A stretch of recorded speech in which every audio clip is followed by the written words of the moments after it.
My dear masters for you మీకోసం ఛానల్కి స్వాగతం సుస్వాగతం. ముందుగా మన గురువు గారైన శ్రీ బ్రహ్మర్షి పితామహ పత్రిజీ గారికి మన గురుమాతకు నా ఆత్మ ప్రణామాలు మాస్టర్స్. ఓకే మాస్టర్స్, ఈ రోజు మన ఛానల్కి సీనియర్ పిరమిడ్ మాస్టర్ గారైన విమలా గారు న్యూజివెండ్ నుంచి వచ్చారు మాస్టర్స్. ఓకే మాస్టర్స్, మేడం గారు చెప్పబోయే టాపిక్ పత్రిజీ గారితో నా దివ్య ధ్యాన అనుభవాల గురించి చెప్పబోతున్నారు మాస్టర్స్. ఓకే మాస్టర్స్, మేడం గారికి వెల్కమ్ చెప్పుకుందాం. Okay madam, please welcome madam. Continue your session madam. Thank you madam. For you teams అందరికీ నా కృతజ్ఞతలు తెలుపుకుంటున్నాను. అలాగే ముందుగా బ్రహ్మర్షి పితామహ పత్రిజీ గారి దంపతులకి ఆత్మ ప్రణామాలు. నా పేరు విమల. నేను గత 22 సంవత్సరాలుగా ధ్యానం చేస్తున్నాను. ఈ ధ్యానంలో ఎన్నో అనుభవాలు పొందాను, ఎంతో జ్ఞానాన్ని తెలుసుకున్నాను. ఆ మహానుభావుడు వలన అణువు ఆయనే ఉన్నారు. ఈ విశ్వం అంతా కూడా ఆయన చైతన్యం నిండి ఉంది. నిజంగా ఆ గురువు అనే ఆయన మనకి రాకపోతే అసలు ఏమైపోయేవాళ్ళమో అనిపిస్తుంది ఈ జన్మలో. ఆయన వచ్చారు కాబట్టి ఈ సంసారం అనే కోపం నుంచి బయటకు వచ్చామనిపిస్తుంది. ఆనందం నిజంగా ప్రతి నిమిషము కూడా ఆయన జ్ఞానం గుర్తు తెచ్చుకొని ఎదుగుతున్నాం. కాబట్టి నిజంగా పత్రిజీ గారంటే నాకు తెలియదు. 6 సంవత్సరాల వరకు నాకు తెలియదు. ఇంట్లోనే ధ్యానం చేసుకుంటున్నా. ఈ ధ్యానంలోకి మా రెండో అక్కయ్య గారు చెప్పారు ధ్యానం అని ఉన్నది అని. తోటల వల్లూరు అనమాట అక్కయ్యది. అక్కడికి మన స్వర్ణలత మేడం వారం వెళ్ళి క్లాసులు చెప్పేవారంట. మా ఇంటికి వచ్చినప్పుడు చెప్పేవారనమాట. ఇలా మేడం గారు స్వర్ణలత మేడం వచ్చి మాకు చెప్పేవారు అని. అప్పుడైతే కొత్త కదా, ఇసుక్కునేదాన్ని. అబ్బా నువ్వు తెరిస్తే చాలు ధ్యానం అని చంపు తింటున్నావు అని. మరి తెలీదు, అజ్ఞానం. కానీ తర్వాత వాళ్ళు ఫస్ట్ మా అక్కయ్య వచ్చింది, రెండో అక్కయ్య. తర్వాత మా అమ్మగారు వచ్చారు, మా అన్నయ్య వచ్చారు, మా మూడో అక్కయ్య వచ్చింది. వీళ్ళందరూ వచ్చాక ఒక 6 నెలలకి నేను వచ్చాను ధ్యానంలోకి. వచ్చాను, ఎన్నో అనుభవాలు పొందాను. అయితే ఒక 6 సంవత్సరాలు ఇంట్లోనే చేసుకోవటం జరిగింది. మధ్యలో ఫస్ట్ టైం పత్రి సార్ గారిని గుడివాడలో ఒకళ్ళ ఇంట్లో చూశాను నేను. అందరూ ఆ గదిలో ఉన్నారు. సార్ గారు కాళ్ళు నొక్కుతున్నారు, చేతులు నొక్కుతున్నారు. ఏమిటో అనుకున్నా, ఎందుకంటే మనకు కొత్త కదా, తెలీదు. అట్లా అయ్యింది. రెండోసారి విజయవాడలో ధ్యానాంధ్రప్రదేశ్ అనుకుంటా. అప్పుడు అసలు నాకేం తెలీదు. ధ్యానాంధ్రప్రదేశ్ అయిందని అక్కడ క్లాస్ పెట్టారు. దానికి కూడా మా అక్కయ్యని తీసుకుని నేను వెళ్ళాను. జరుగుతూ ఉంది, ఏదో విన్నాను, పుస్తకాలు నాకు నచ్చినవి కొనుక్కున్నాను, వచ్చేసాను. తర్వాత మళ్ళీ ఏలూరులో సార్ గారు క్లాస్ పెట్టారు. అప్పుడు కూడా ఏలూరులో మా అక్కయ్య గారు ఉన్నారు. ఆ అక్కయ్యని తీసుకుని ఆ క్లాస్కి వెళ్ళాను. ఆ రోజున పిప్పళ ప్రసాద్ గారు ప్రోగ్రాం పెట్టారు.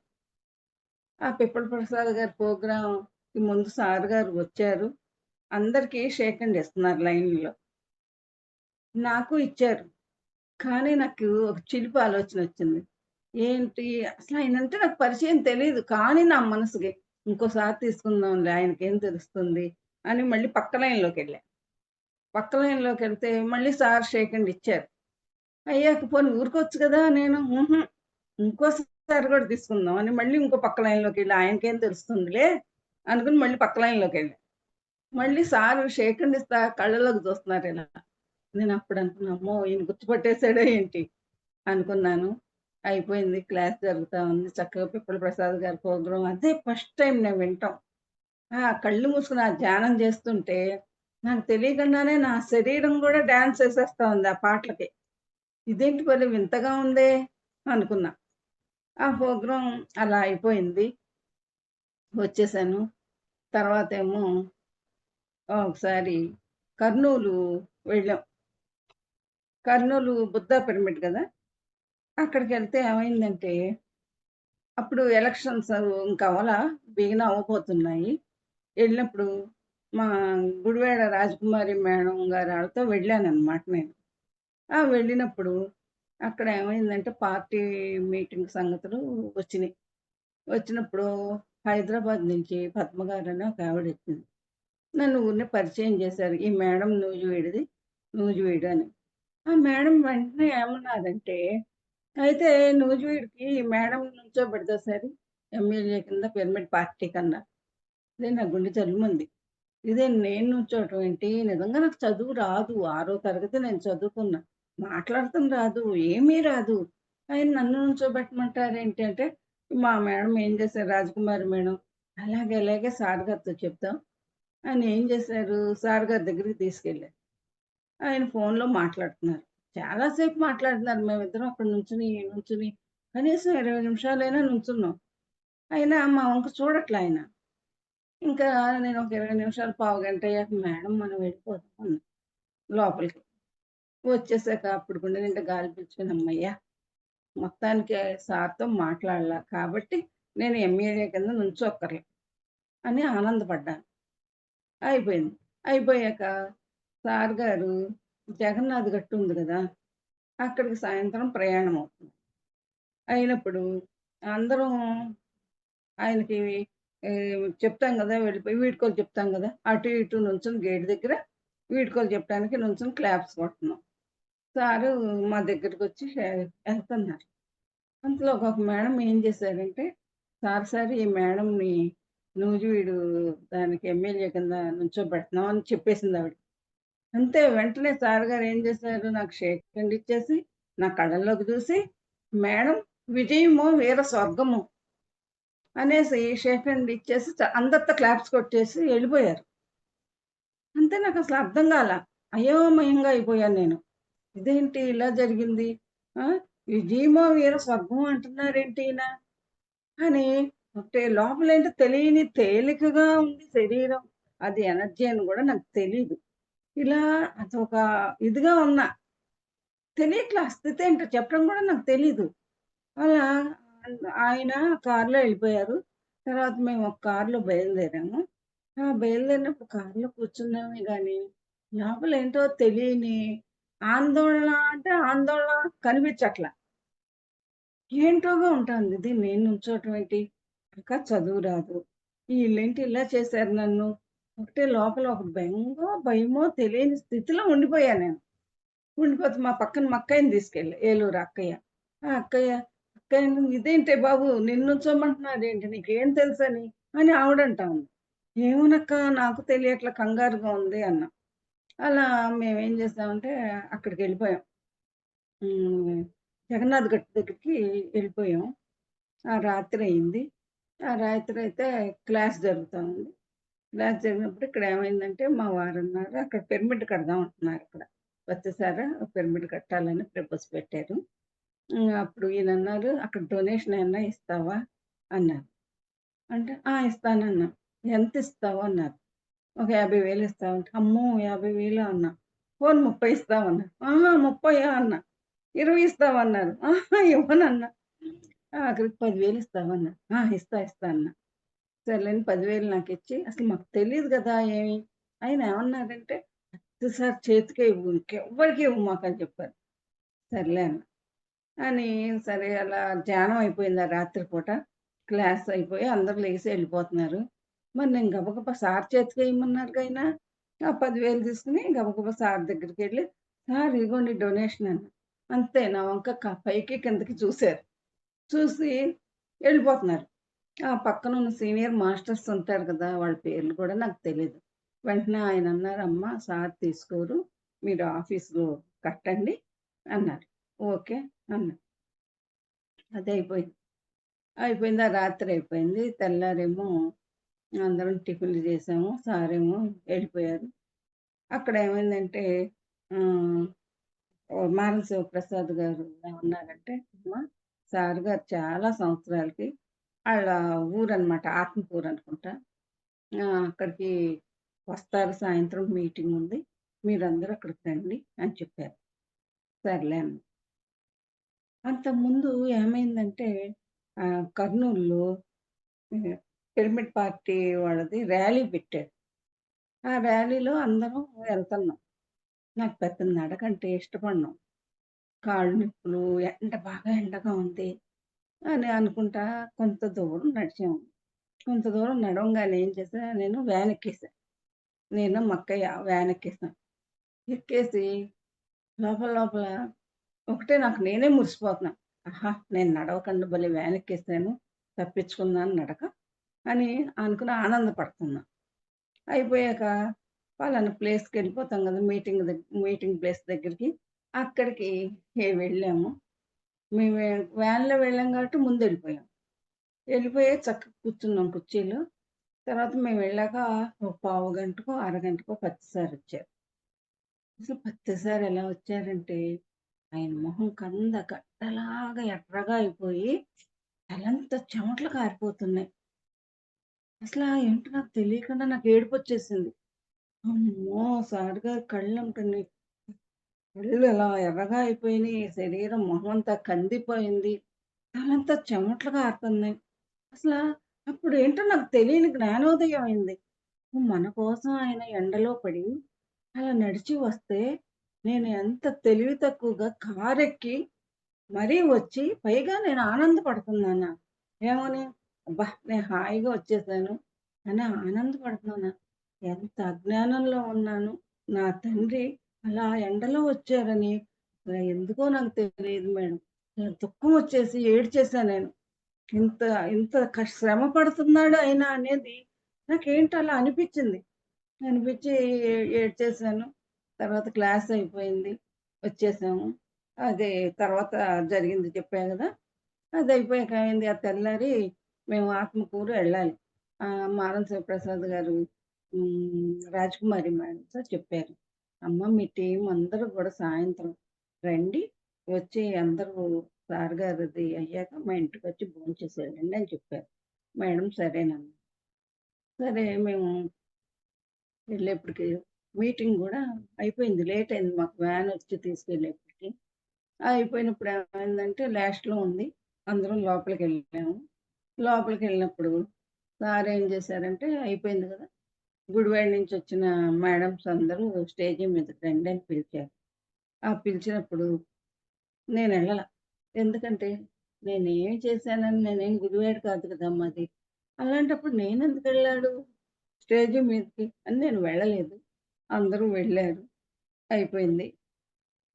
సార్ ఇంకా అయిపోయి దిగి కారెక్కిపోతున్నారు. నేను అందరూ షేక్ హ్యాండ్‌లు ఇస్తున్నారు సార్‌కి. నేను దూరం నుంచి ఇలా చూస్తున్నా. చూసి నాకేమనిపించిందంటే, అసలు ఈయన నన్నెందుకు పిరమిడ్ పార్టీలో నుంచోమన్నారు? అసలు నాకేముందని నుంచోమన్నారు ఈయన? చదువుందా? కాదు. పోనీ ఏమన్నా అందగత్తెనా? కాదు. వయసులో ఉన్నానా? కాదు. డబ్బుందా? కాదు. ఎందుకు నుంచోబెడుతున్నాడు ఈయన? అని అనుకుంటూ ఆ! నాకర్థమైందిలే. మా వారు అప్పుడు రిటైర్ అయిపోయారు. వాలంటరీ రిటైర్మెంట్ తీసుకున్నారు. అప్పుడు 16,00,000 వచ్చినాయి. వచ్చినప్పుడు ఓహ్! ఈయన ఐడియా ఇదా? మా దగ్గరున్న డబ్బులు అవగొట్టడానికి నన్ను నుంచోబెట్టాడా ఈయన? పిచ్చొచ్చిందనమాట నాకు. ఎంతకైనా ఉన్నాడీయన. అనుకుంటా ఉన్నా లోపల. అందుకని ఏం చేశా, నేను ఆయనకి షేక్ హ్యాండ్ తీసుకోవటానికి దగ్గరికెళ్ళల. సరే అని ఆయన వ్యాన్ ఎక్కుతూ అందరూ అక్కడికి రండి అని చెప్పి ఎళ్ళిపోయారు. సరే ఆయనెళ్ళిపోయారు. మేమేం చేసామంటే ఆయనెళ్ళిపోయాక పక్కనే మేమందరం గూడా సార్ గారింటికి వెళ్ళాం. వెళ్ళాక ఏమైంది, సార్ గారి దగ్గరికెళ్ళి అందరం కూర్చొని మాట్లాడుతూ తర్వాత కాసేపటికి నేను అటు ఇటు చూసేప్పటికి నాకెవ్వరు కనపడలా. నేను మా అక్కయ్యే ఉన్నాం హాల్‌లో. ఇదేంటి ఆళ్ళందరూ ఏమైపోయారని ఎక్కడున్నారని లోపలికి వెళ్ళా. వెళ్ళినప్పుడు సార్ ఏం చేశారు, ఒక చిన్న గదనమాట. చక్కగా మంచం మీద పడుకొనున్నారు. మా గుడివాడ మేడమ్స్ అందరూ కాళ్ళనుకుంటున్నారు. సరే నాకు ఎన్నాళ్ళ మట్టు ఒక ఇంట్లో నేను ఫోటో చూసా. సార్ గారితో ఆళ్ళు ఫోటో దిగారు. చూసినప్పుడు నాకేమనిపించిందంటే, అబ్బా! నేను గూడా ఎప్పుడైనా సరే సార్ గారితో ఫోటో దిగాలి అనుకున్నా. నేను ఒక కెమెరా తీసుకెళ్ళా ఎళ్ళేటప్పుడు.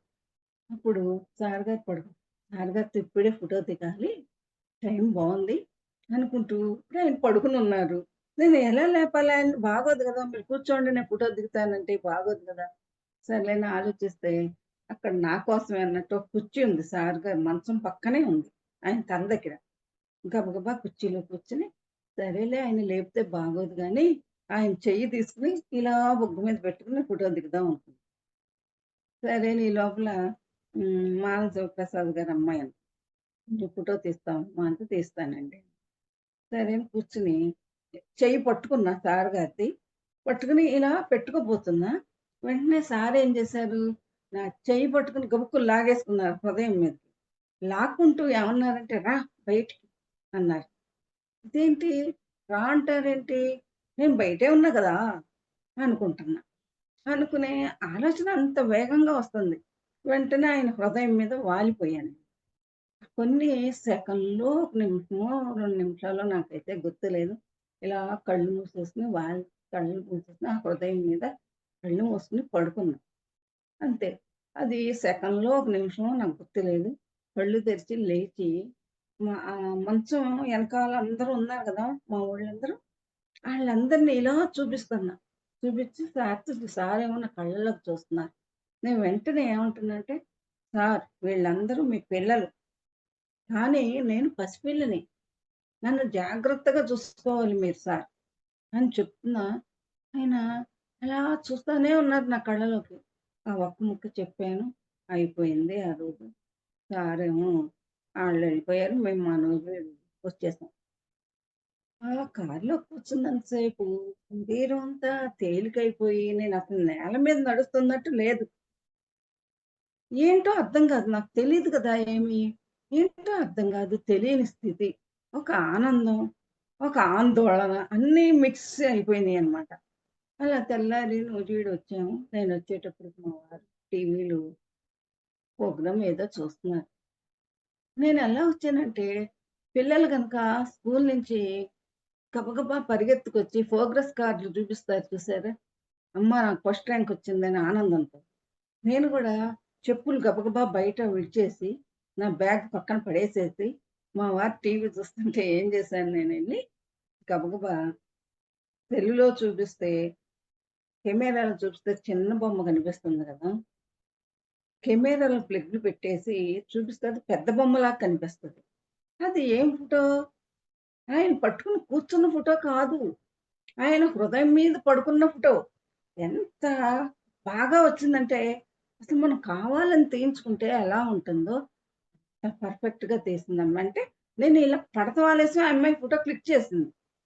బహుశా అమ్మాయికి కూడా తెలీదు. అలా ఆ ఫోటో ఎంత బావుంది మా వారికి చూపిచ్చేస్తున్నా ఆనందంగా. "ఏవండీ చూసారా? చూసారా? భలే ఫోటో దిగా నేను" అని చూపిస్తున్నా. అక్కడ నా కళ్ళలో నాకు అమాయకం తప్పితే అసలు అరే! నా భర్తకి ఇలాంటి ఫోటో చూపిస్తున్నానే, ఆయన ఏమనుకుంటాడో అనేది మైండ్‌లో అసలు ఏ కోశానా లేదు. లోపలంతా స్వచ్ఛంగా ఉన్నా నేను. నాకు వేరే భావం అనేదే రాలా. ఆయన చూసారు. నన్నేం అసలు ఏం అనలేదు. చూపిచ్చేయటం అయిపోయింది కదా! ఇంకా నా కెమెరా తీసేసి నా పనిలోకి వెళ్ళిపోయా. అది తర్వాత ఆలోచిస్తే, అసలు నేను ఇలా చూపిచ్చా గదా! అదే ఇంకో భర్తయితే ఏమనేవాడు? కానీ ఈయనేం అనలేదు అనే అనుకున్నా.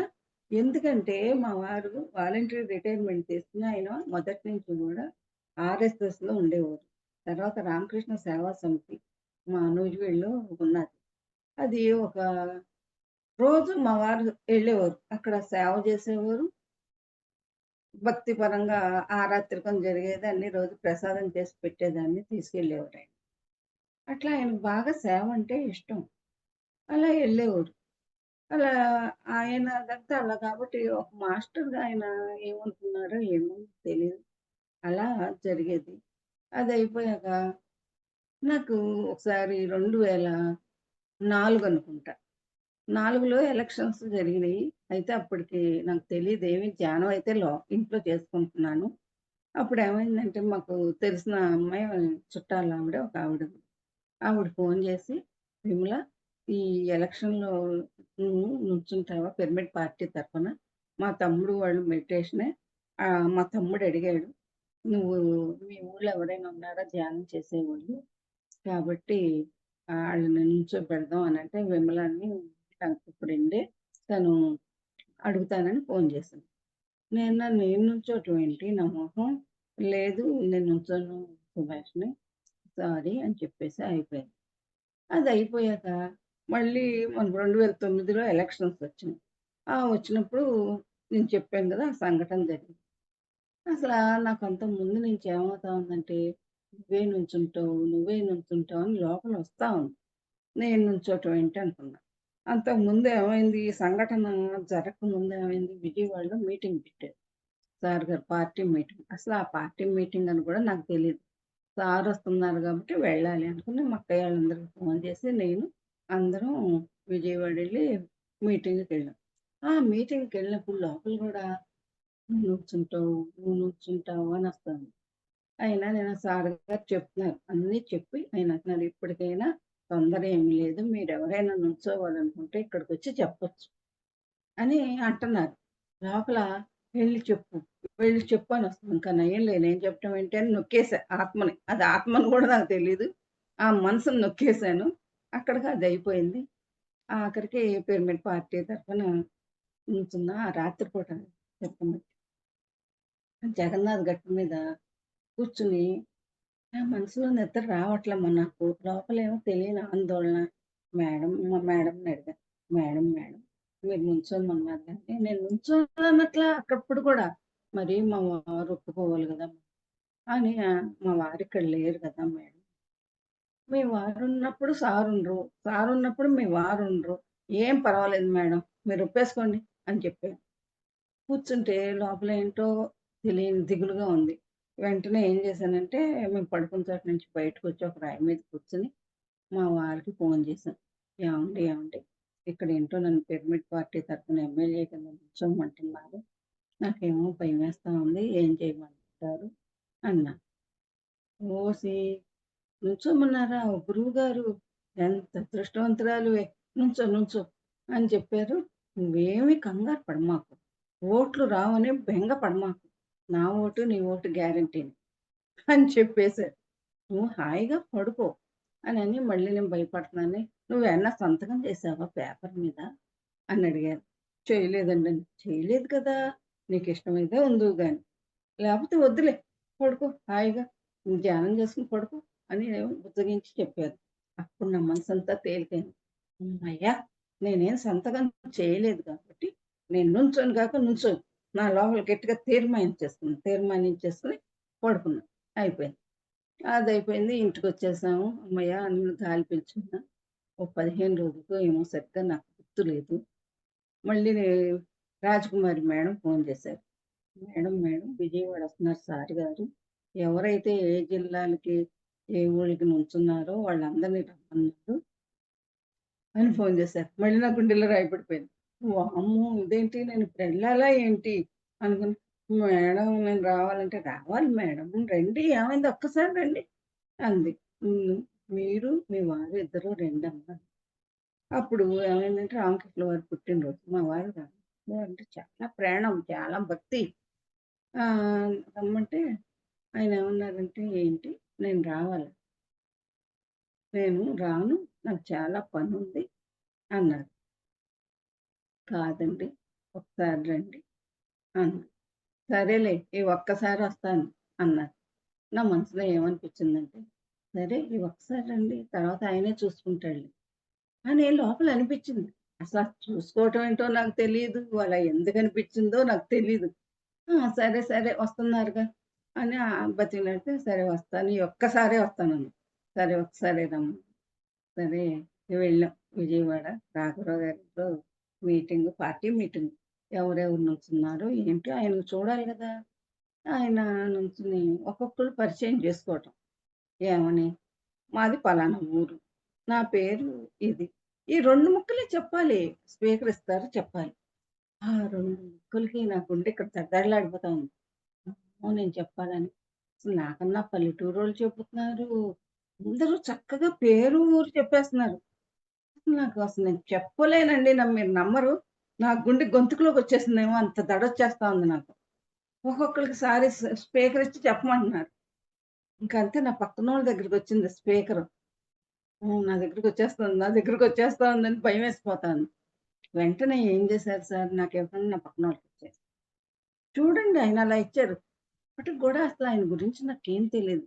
కాకపోతే హమ్మయ్య! అని గాలి పీల్చుకున్నా.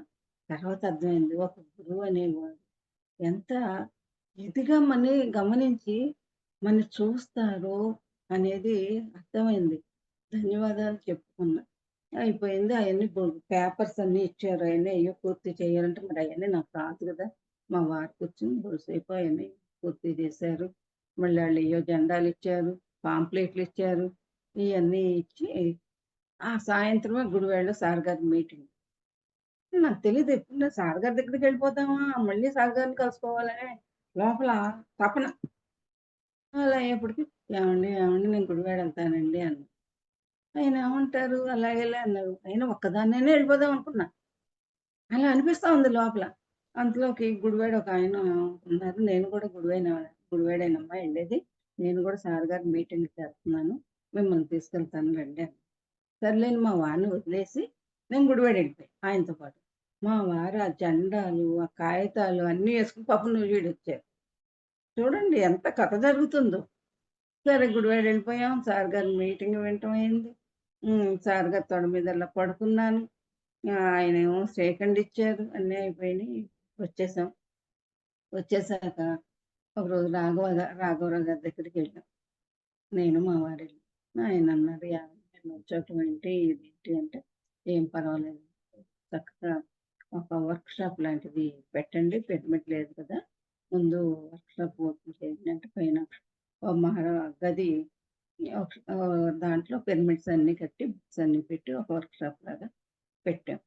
అయితే ఇప్పుడు ఇది జరిగాక సుమారు ఒక 20 రోజులకేమో బహిరంగ బహిరంగంగా మీటింగ్ పెట్టారు సార్. మళ్ళీ పార్టీ మీటింగ్. సరే అని మా వారు కూడా వద్దాం అనుకుంటే ఆయనకెందుకో కుదరలా. నేనును మా ఊళ్ళో ఒక మాస్టర్ గారు ఉంటే ఇద్దరం కలిసి వెళ్ళాం. వెళ్ళినప్పుడు మీటింగ్ అంటే మళ్ళీ అక్కడ మా అందరిని పరిచయం చేస్తారు.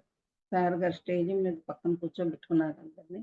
ఒక్కొక్కళ్ళని పరిచయం చేస్తే మళ్ళీ ఆళ్ళు కూడా స్పీచ్ ఇవ్వాలి. అలా ఇప్పిస్తున్నారు. సార్ గారి పక్కనే కూర్చున్నా నేను గూడా. ఆ! నూజివీడు మేడం వచ్చారు. గాండీవం పుచ్చుకొనొచ్చారు అని అంటూ నాకు స్పీకర్ ఇచ్చారు. ఆ స్పీకర్ ఇస్తే నేను మళ్ళీ నా పేరు, ఊరు చెప్పి "చెప్పండి మేడం" ఇంకా అన్నారు. మా వారి విషయం ఇలా రామకృష్ణ సేవా సమితిలో ఆయన ఇలా చేస్తారు, ఇలా చేస్తారు. ఆయనకి సేవ అంటే ఇష్టం. ఇలా నాకు భయమేసి నేను ఇలా చెప్పాను. సార్ గారు ఇలా నుంచోమన్నారు అంటే, ఆయన ఎంత అదృష్టవంతురాలు ఆ గురువుగారిని నుంచోబెడతాను అని నీకు నాకు నీ ఓటు, నా ఓటు పడుతుందని గూడా అన్నారు. అనంగానే అందరితో క్లాప్స్ కొట్టిచ్చేశారు సారు.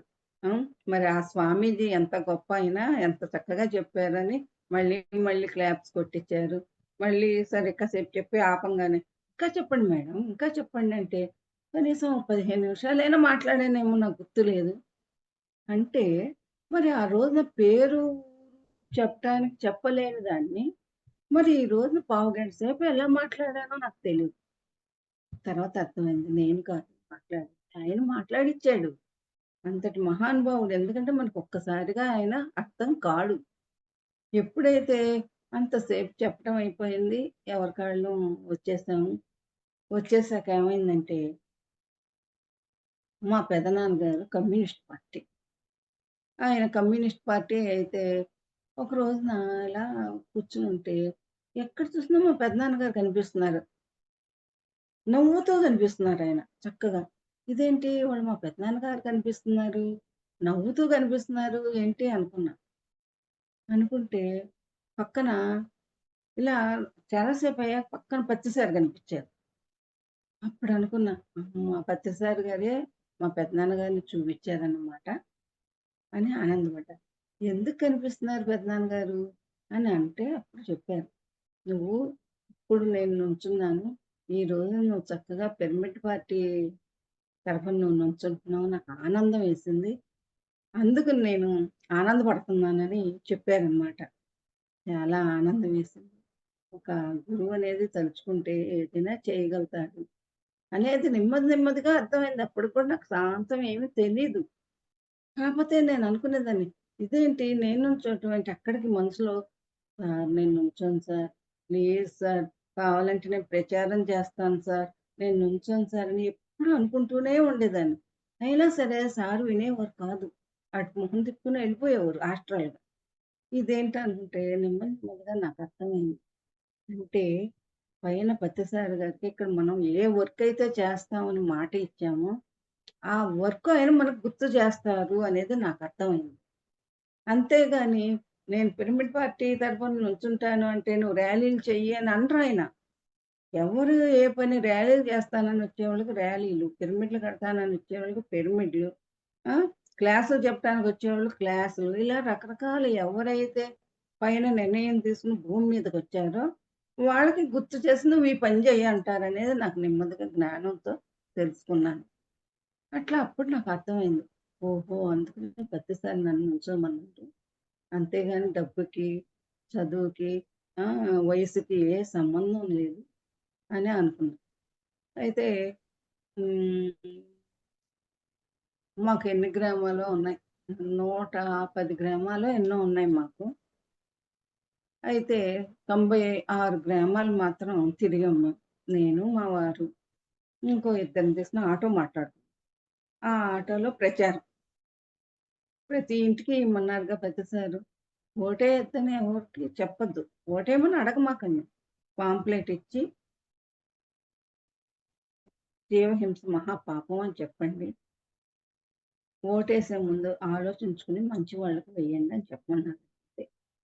అట్లాగే చెప్పేవాళ్ళం. బాగా తిరిగాం. తిరిగినా గూడా మాకు ఎండ అనిపిచ్చేది గాదు. చాలా హ్యాపీగా తిరిగేవాళ్ళం.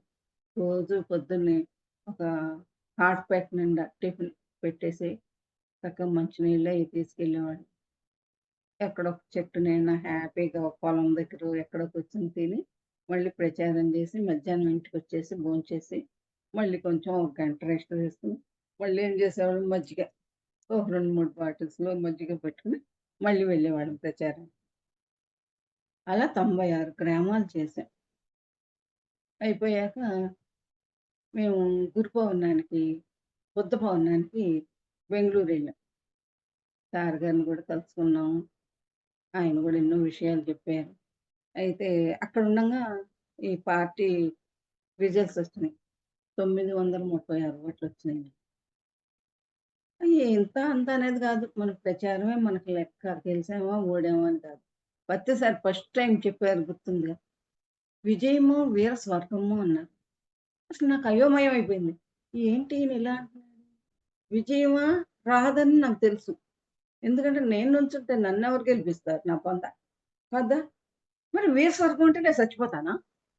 నాకున్న చిన్న బుర్రకి ఈ 2 ఆలోచనలే. విజయం అన్నాడు, స్వర్గం అన్నాడు. ఎప్పుడు చూసినా నాకు ఇయ్యే కళ్ళలో మెదులుతున్నాయి. ఇదేంటి? సరేలే ఇప్పుడు నాకు ఆలోచించే ఓపిక లేదు గానీ, విజయం అయితే రాదు అని నిర్ణయం చేసుకున్నా. స్వర్గం అన్నాడు. ఓకే. అది సరే అనుకుని అలా చాలా రోజులు ఆలోచించడం మానేశాను. ఎందుకంటే ప్రతీది డీప్‌గా ఎళ్ళను. తెలీదు మొదటి నుంచి అంతే నాకు.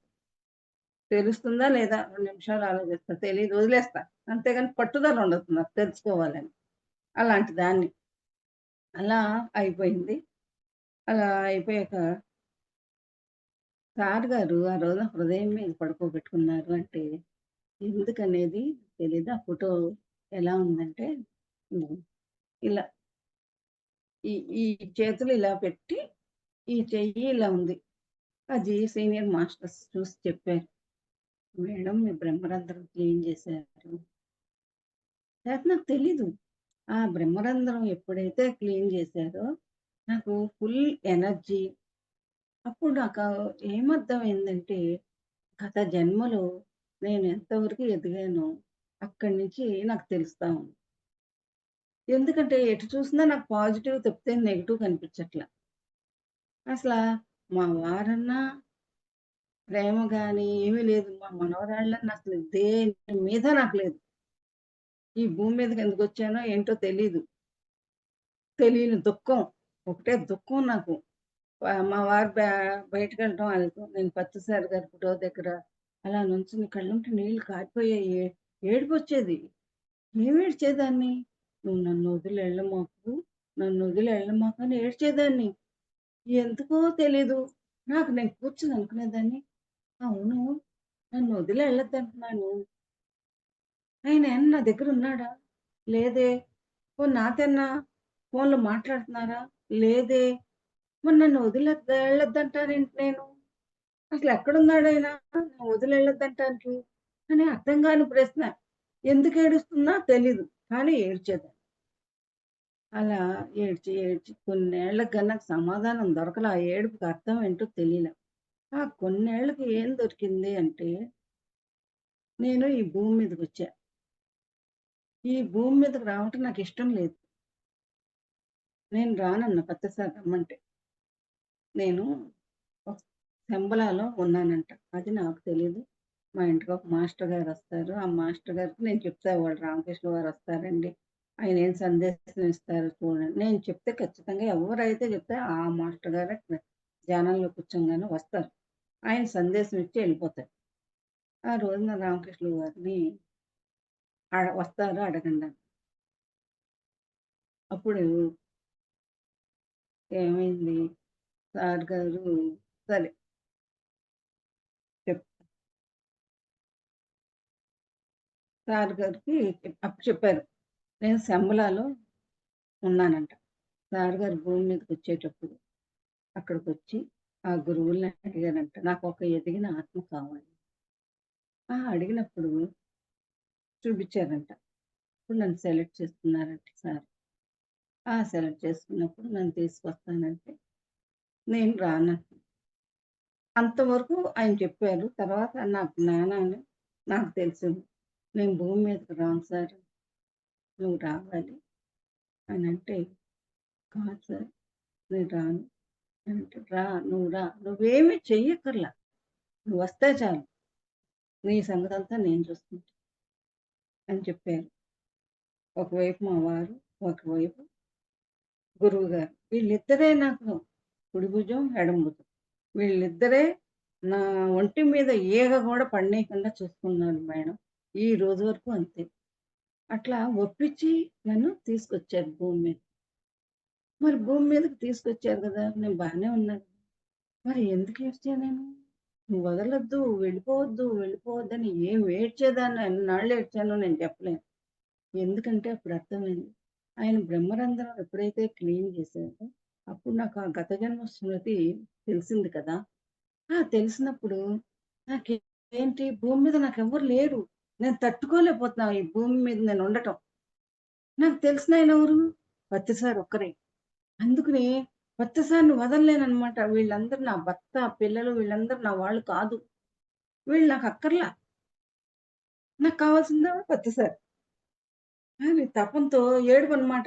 ఆయన తప్పితే నాకు ఇంకెక్కడ ఎవరు లేరు కదా! ఎవరు తెలీదుగా. అందుకనే "నువ్వు నన్ను వదిలేయొద్దు, వదిలేయొద్దు" ఏం ఏడ్చేదాన్నో. నేను వెళ్ళను అని చెప్పేవారు. అయినా సరే చిన్నపిల్ల "నువ్వు వెళ్ళిపోతావు. ఎందుకంటే ఎలక్షన్ కదా! నన్ను నిల్చోబెట్టావు కదా! ఎలక్షన్ అయిపోంగానే నన్ను వదిలేసి వెళ్ళిపోతావు. నీ అవసరం అయిపోద్ది కదా! అందుకు నువ్వు నన్ను వదిలిపెట్టి నువ్వు వెళ్ళిపోతావు" అని ఏడ్చేదాన్ని. ఇదంతా హాస్టల్‌గా జరిగేది. లేదు నేను వెళ్ళను మేడం అని చెప్పేవారు. చెప్పినా నా లోకం నాదే. ఎందుకంటే ఒక చిన్న పిల్ల తల్లిని వదలాలంటే ఏడుస్తుంది గదా! ఎక్కడికెళ్ళిపోద్దో అమ్మ అని. తర్వాత తర్వాత కొంచెం పెద్దదయ్యాక అమ్మని వదిలి ఉంటుంది. ఎందుకంటే అమ్మ ఎక్కడికెళ్ళినా మళ్ళీ వస్తుంది నా దగ్గరికి అనేది అర్థం చేసుకుంటుంది. అలా పెరిగిన కొద్దికి జ్ఞానం పెరిగిన కొద్దికి నాకర్థమైంది. కాదు. ఆయనెక్కడికి ఎళ్ళరు. మన దగ్గరే ఉంటారు అనేది అర్థమై అప్పుడు ఏడుపు మానేసా. అంటే ఆ స్థితికి నన్ను తీసుకొచ్చారు సారు. నేను అనేదాన్ని, ఇదిగో నాకు బొట్టు బిళ్ళలతో సహా మా వారే తెచ్చేవారు. నేను ఏ పని చేయను కింద. నువ్వలా అయితే నేనొస్తా. ఇదిగో నేను పని చెయ్యాలంటే నీ దగ్గరే చేస్తా. అది నువ్వు పక్కనుంటే. లేతే చేయను అని చెప్పేదాన్ని. అలాగే అని తీసుకొచ్చారు. నిజంగానే అలాగే చూసుకున్నారు నన్ను. ఇద్దరు చూసుకున్నారు. క్లాసులు జరుగుతాయి. ఇద్దరం వెళ్లి క్లాసులు పిల్లల కాన్వెంట్‌లు, కాలేజీలు, నూజీలు అన్నీ చెప్పేసాం. ఎక్కడ చెప్పినా సాధ్యమైనంత వరకు 41 రోజులు చెప్పేవాళ్ళం. వారం రోజులు, 10 రోజులు మా వారికి ఇష్టం ఉండేది కాదు. మరి మా వారి సంగతి కూడా చెప్పాలిగా మధ్యలో. మా వారికి సోరియాసిస్ అనే వ్యాధి ఉంది. భయంకరంగా ఉంటుందది.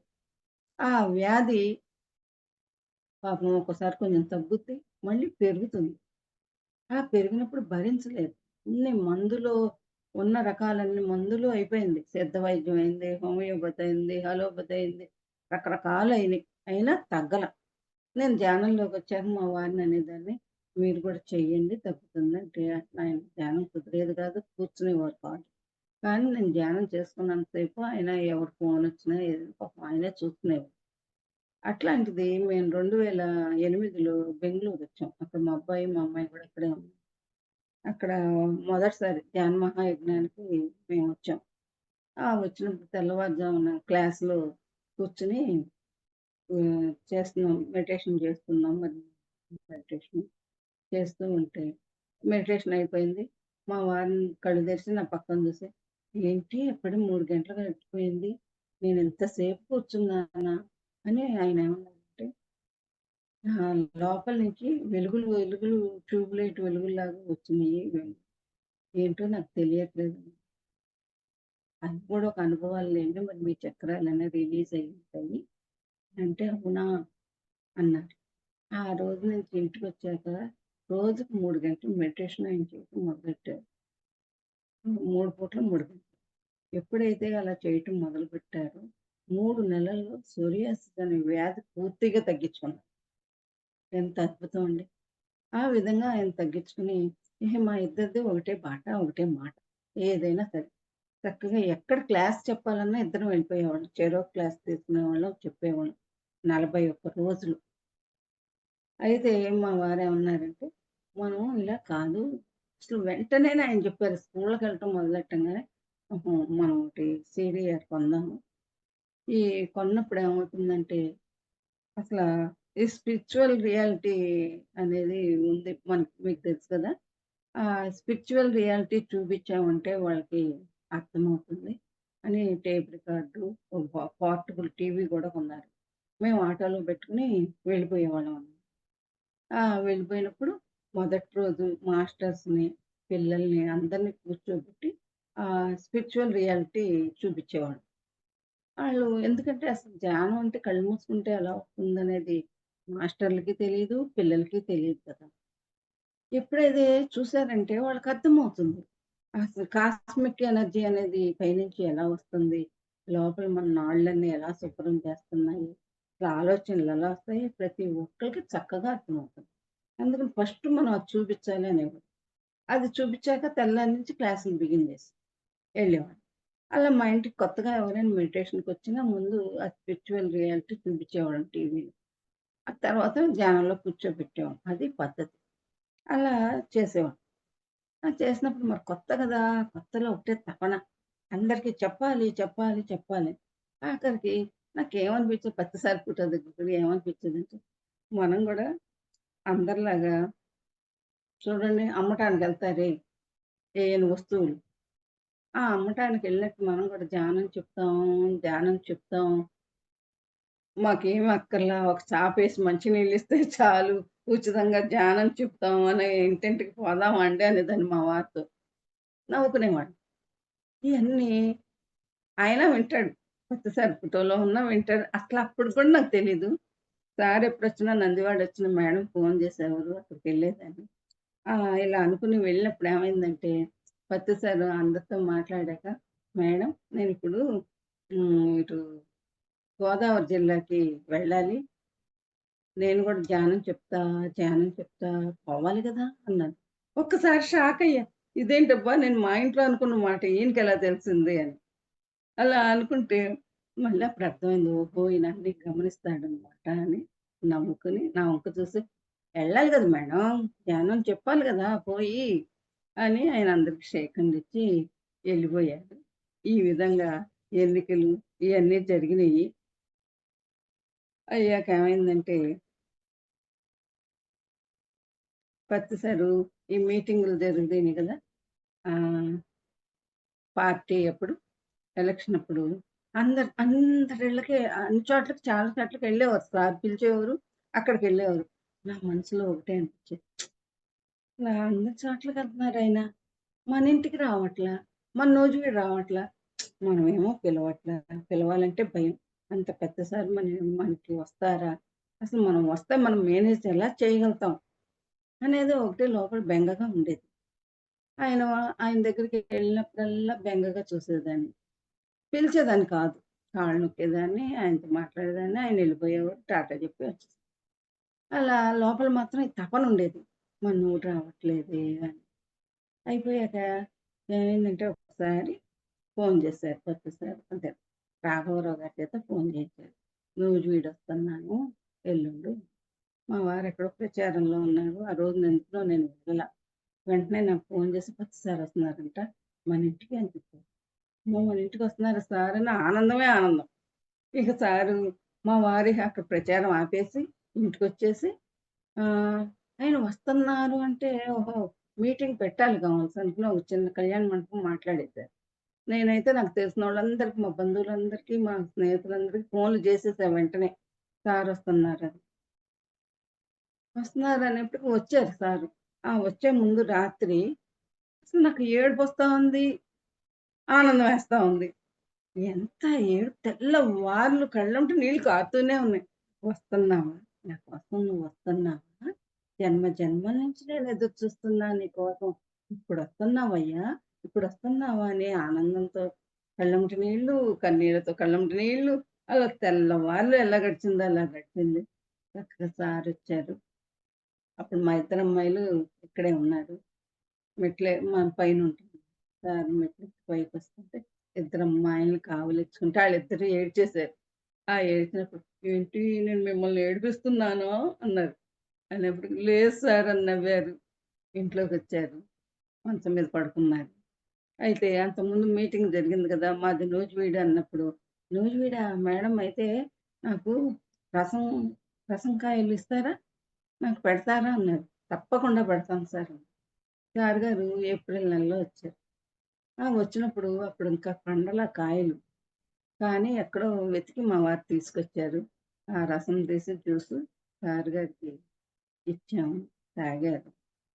ఆ రోజున చాలా సేపు ఇలాగే మాట్లాడుతా ఉన్నారు. మా ఇంట్లో అందరూ చుట్టాలు కూడా వచ్చారు.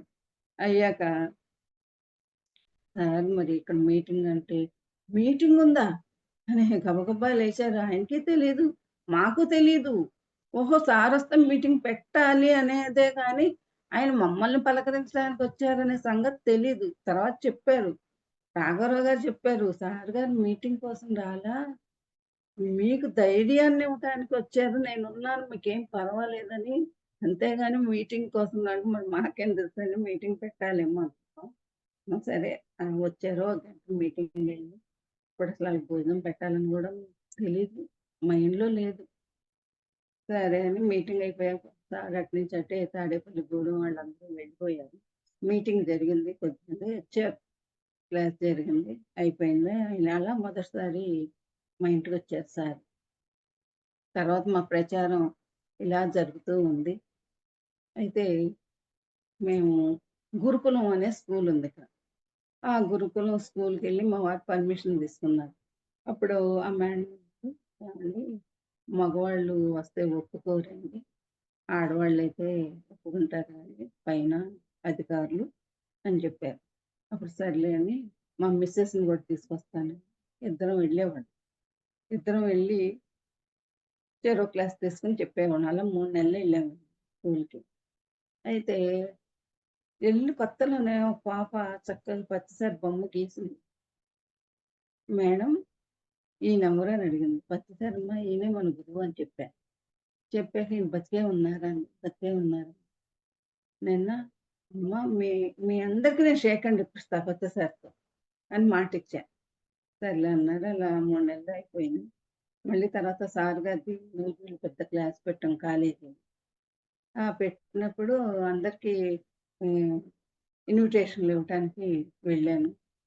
వెళ్ళి అంతకుముందు 2 సార్లు ఏం జరిగిందంటే, ప్రతిసారి నన్ను చూసినప్పుడల్లా "మేడం నూజివీడు ఎప్పుడు రాను" అని అడిగేవారు. అడిగితే వెంటనే ఇప్పుడు కాదు సార్ మీరిప్పుడు రావద్దు తర్వాత వద్దురు గాని" అనేదాన్ని. మళ్ళీ ఇంకోసారి అడిగారు. ఇంకోసారి కూడా "ఇప్పుడు కాదు సార్ వద్దు" అనేదాన్ని. నేను తర్వాత అనుకున్నా నేనొక్కదాన్నేనేమో వద్దు అన్నదాన్ని వస్తానంటే, బహుశా ఎవరైనా సరే వస్తానంటే రండనేవారు. నేను మాత్రం వద్దని చెప్పేసాను. ఎందుకు వద్దన్నాను అంటే కారణం, ఈ సార్ గారు కరెక్ట్‌గా అడిగే టైంలో గురుకులం స్కూల్ పిల్లలకి సెలవు. మరి నాకు అంతకన్నా నా బుర్ర ఎక్కువ ఆలోచించలా. తర్వాతైనా వస్తారు కదా అనేది లేదు నాకు. అరే! సారొస్తే నేను ఆళ్ళకి మాటిచ్చాను.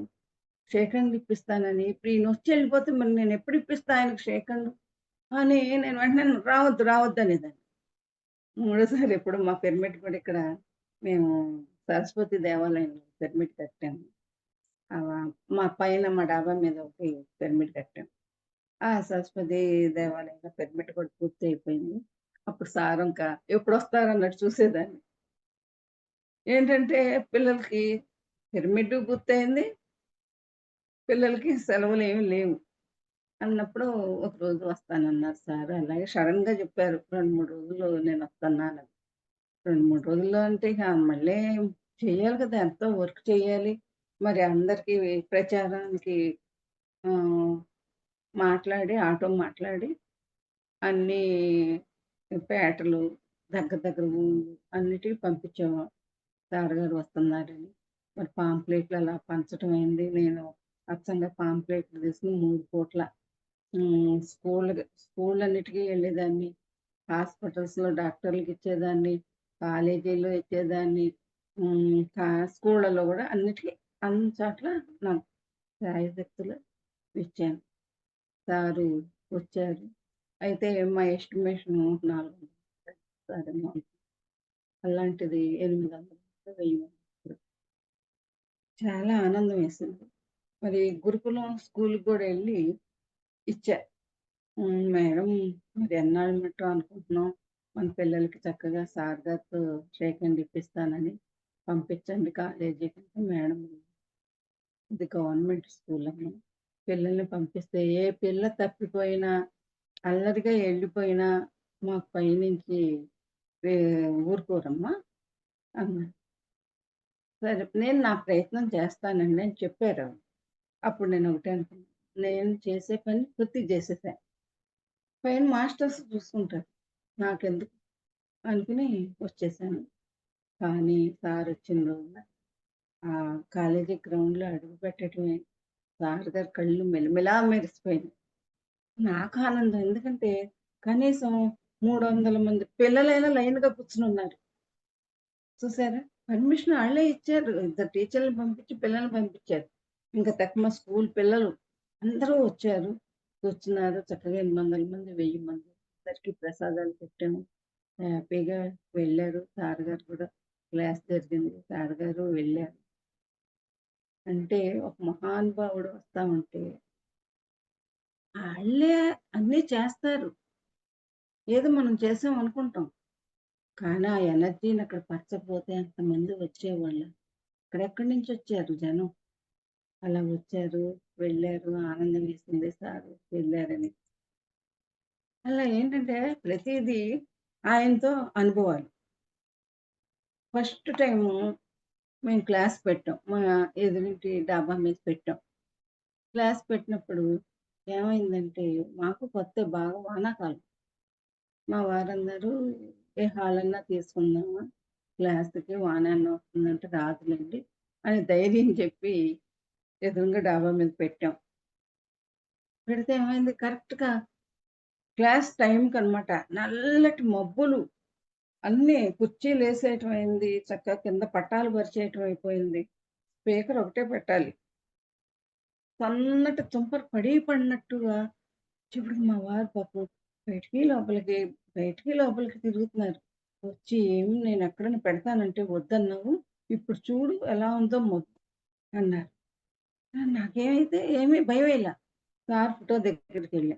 ఎళ్ళి అన్నా, "ఇదిగో మా ఇంట్లో పెళ్ళేమి కాదిది. మా ఇంట్లో ఫంక్షన్ ఏమీ కాదు. ఆ వానేంటి, ఆ మబ్బులేంటి? నేనేం భయపడతాననుకుంటున్నావా? నేనేం భయపడను. నీ ఇష్టం. వానే రప్పిస్తావో, ఎండే రప్పిస్తావో నాకు తెలీదయ్యా. నేను లోక కళ్యాణం కోసం చేస్తున్నా. నీకు తెలుసు కదా!" అని సార్‌తో చెప్పుకున్నా. అంతే వదిలేసా. అయితే మరో నిమిషము ఈ మబ్బులన్నీ ఎళ్ళిపోయి ఎండ తళతళలాడుతా వచ్చింది. చూసారా? అంటే మనకి పరీక్ష పెట్టాడాయన. నువ్వు ఏడుస్తావా? ఏమనుకుంటావు? భయపడతావా? అని పరీక్ష. కానీ నేనేం భయపడలే నాన్న నేను భయపడతానికి నేనెవరిని నీ శిష్యురాలిని. నేనేం భయపడను. నీ ఇష్టం అది. నా పని కాదుగా. నీ పనే గదా! అనే మాటలు నా నోటెంట మరెలా వచ్చినియి? ఆ! ఆ రోజున క్లాస్ చక్కగా జరిగింది. బాగా జరిగింది. ఏంటంటే ప్రతీదీ ఆస్ట్రల్‌గా బాగా జరిగాయి నాకు. ఆయన అన్నీ నేర్పేవారు ఆస్ట్రల్. మా ఇంట్లో టేబులు వంట ఇంట్లో ఉంటది. అలమర ఉంటుంది. దానికి ఎదురు ఉంటే అనుకున్నాను, ఇక్కడ సార్ గారి ఫోటో ఉంటే బావుండు. ఎందుకంటే మా వారితో చెప్పాలి కదా! అంతకుముందు నేనేమన్నాను, మా వారు రామకృష్ణుల వారి భక్తులు. ఆయన ఇంటి నిండా ఫోటోలు పెట్టేవారు రామకృష్ణ వారియి. పెడితే నేను, "ఏవండీ హృదయంలో ఉంటే చాలు గదా! ఒక్క ఫోటో బయట ఉంటే చాలు గదా!" అన్నా. మరిప్పుడు అలాంటిది నేను ఏమని అడగను ఆయన్ని? నేను ఆయనకి చెప్పాను గదా! ఒక ఫోటో చాలు గదా! అని. మరి ఇలాంటప్పుడు ఒక ఫోటో ఉంది. నేను ఈ అల్మార గూడా ఉంటే బాగుండని నేను చెప్పటానికి నాకు మనసు అంగీకరించదు. కానీ చూడండి, నేను ఊరు ఎళ్లి వచ్చేప్పటికి 3 ఫోటోలు సార్ గారియి అంటించాను. చెప్తున్నాగా నేనేది నోరిప్పి అడగక్కర్లా. కరెక్ట్‌గా అక్కడ సెట్ అయిపోద్ది. సెట్ చేసేస్తారు మా వారికి ఎలా తెలుస్తదో నాకు తెలీదు. నేను ఊహించడం 3 ఫోటోలు ఉన్నాయి. అసలా ఆ ఫోటోలు చూసి ఆనందమేసింది. ఆ ఫోటోలు కిందే టేబుల్ ఉంటుంది. అక్కడ నేను కూరగాయలు కట్ చేసుకోవడం గానీ, ఏమన్నా చేసుకుంటా. అసలంతే ఇక సార్ గారు అక్కడి నుంచి లోపల నుంచి మాట్లాడేసేవారు. "మేడం ఒక పాట పాడండి" అని. నాకు రావు సార్ అంటే, "పాడండి మీకొచ్చు ఏదో ఒకటి పాడండి" అనేవారు. సరే ఏదో ఒకటి పాడేదాన్ని. సార్ బావుందంటే, "బావుంది మేడం" అన్నప్పుడు ఆనందించేదాన్ని. ప్రతీదీ నాకా పొద్దున్న వంటింట్లోకెళ్ళాలంటే నాకు భయమేసేది. ఆయన కళ్ళెప్పుడు సెర్చ్ చేస్తూ ఉండేయి నేనేం జేస్తానా అని. ఒక రోజున సారేం జేశారంటే, హ్మ్. "మేడం కాఫీ తాగండన్నారు." అంటే రెండోసారి తాగను సార్ పొద్దున తాగంటే, వాళ్ళు తాగండన్నారు. సరే ఎందుకు చెప్పారు? తాగాను కాఫీ. ఎందుకు తాగమన్నారనేది నాకు తర్వాత అర్థమైంది. ఆ రోజు అసలు కాఫీ తాగటానికి గూడా సాయంత్రం ఖాళీ లేకుండా ఎవరో ఒకళ్ళు రావటం మెడిటేషన్ కోసం మాట్లాడటం అట్లా సరిపోయింది. ఓహో! సార్‌కి ముందే అర్థమయ్యి నాకు 11కే మళ్ళీ ఇంకోసారి కూడా కాఫీ తాగిచ్చేసారు కావచ్చు అనుకున్నా. అట్లా ఏంటంటే ప్రతీదీ ఎన్నో చెప్పేవారు మాస్టర్‌లుగా. ఒక రోజున మహాశివరాత్రి వస్తా ఉంది. ఆయనన్నారు, "మేడం మహాశివరాత్రి వస్తా ఉంది ఉపవాసం ఉంటారా?" అన్నారు. మౌనము, ఉపవాసము. ఇయన్నీ ఆస్ట్రల్‌గానే జరిగాయి. ఉంటాను సార్ అని. అసలెప్పుడు నేను ఉపవాసం ఉండను. కార్తీక మాసంలో గూడా పౌర్ణమికి ఆ ఒక్కరోజు ఉండేదాన్ని. మళ్ళీ సాయంత్రం భోంచేసేవాళ్ళం గదా! ఆ సంవత్సరంలో అప్పుడు తప్పితే నేనెప్పుడు ఉండేదాన్ని కాదు ఉపవాసం. అలాంటిది ఉంటాను సార్ అని.